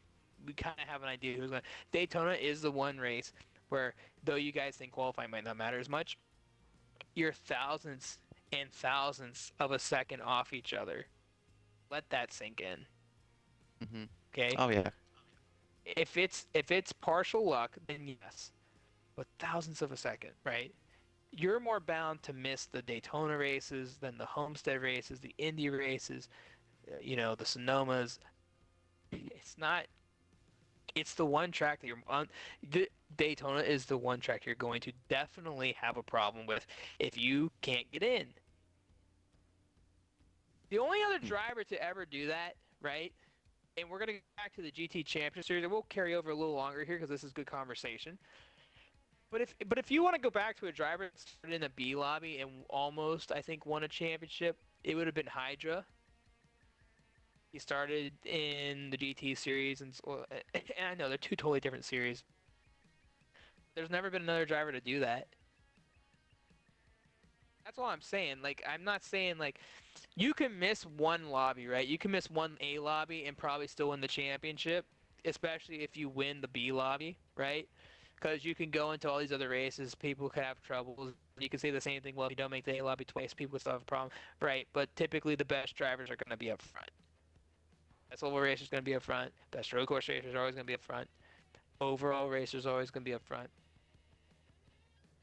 So, if I'm me, right, and JJ, if you think that that qualifying shouldn't matter, then tell me more, because I would like to hear it.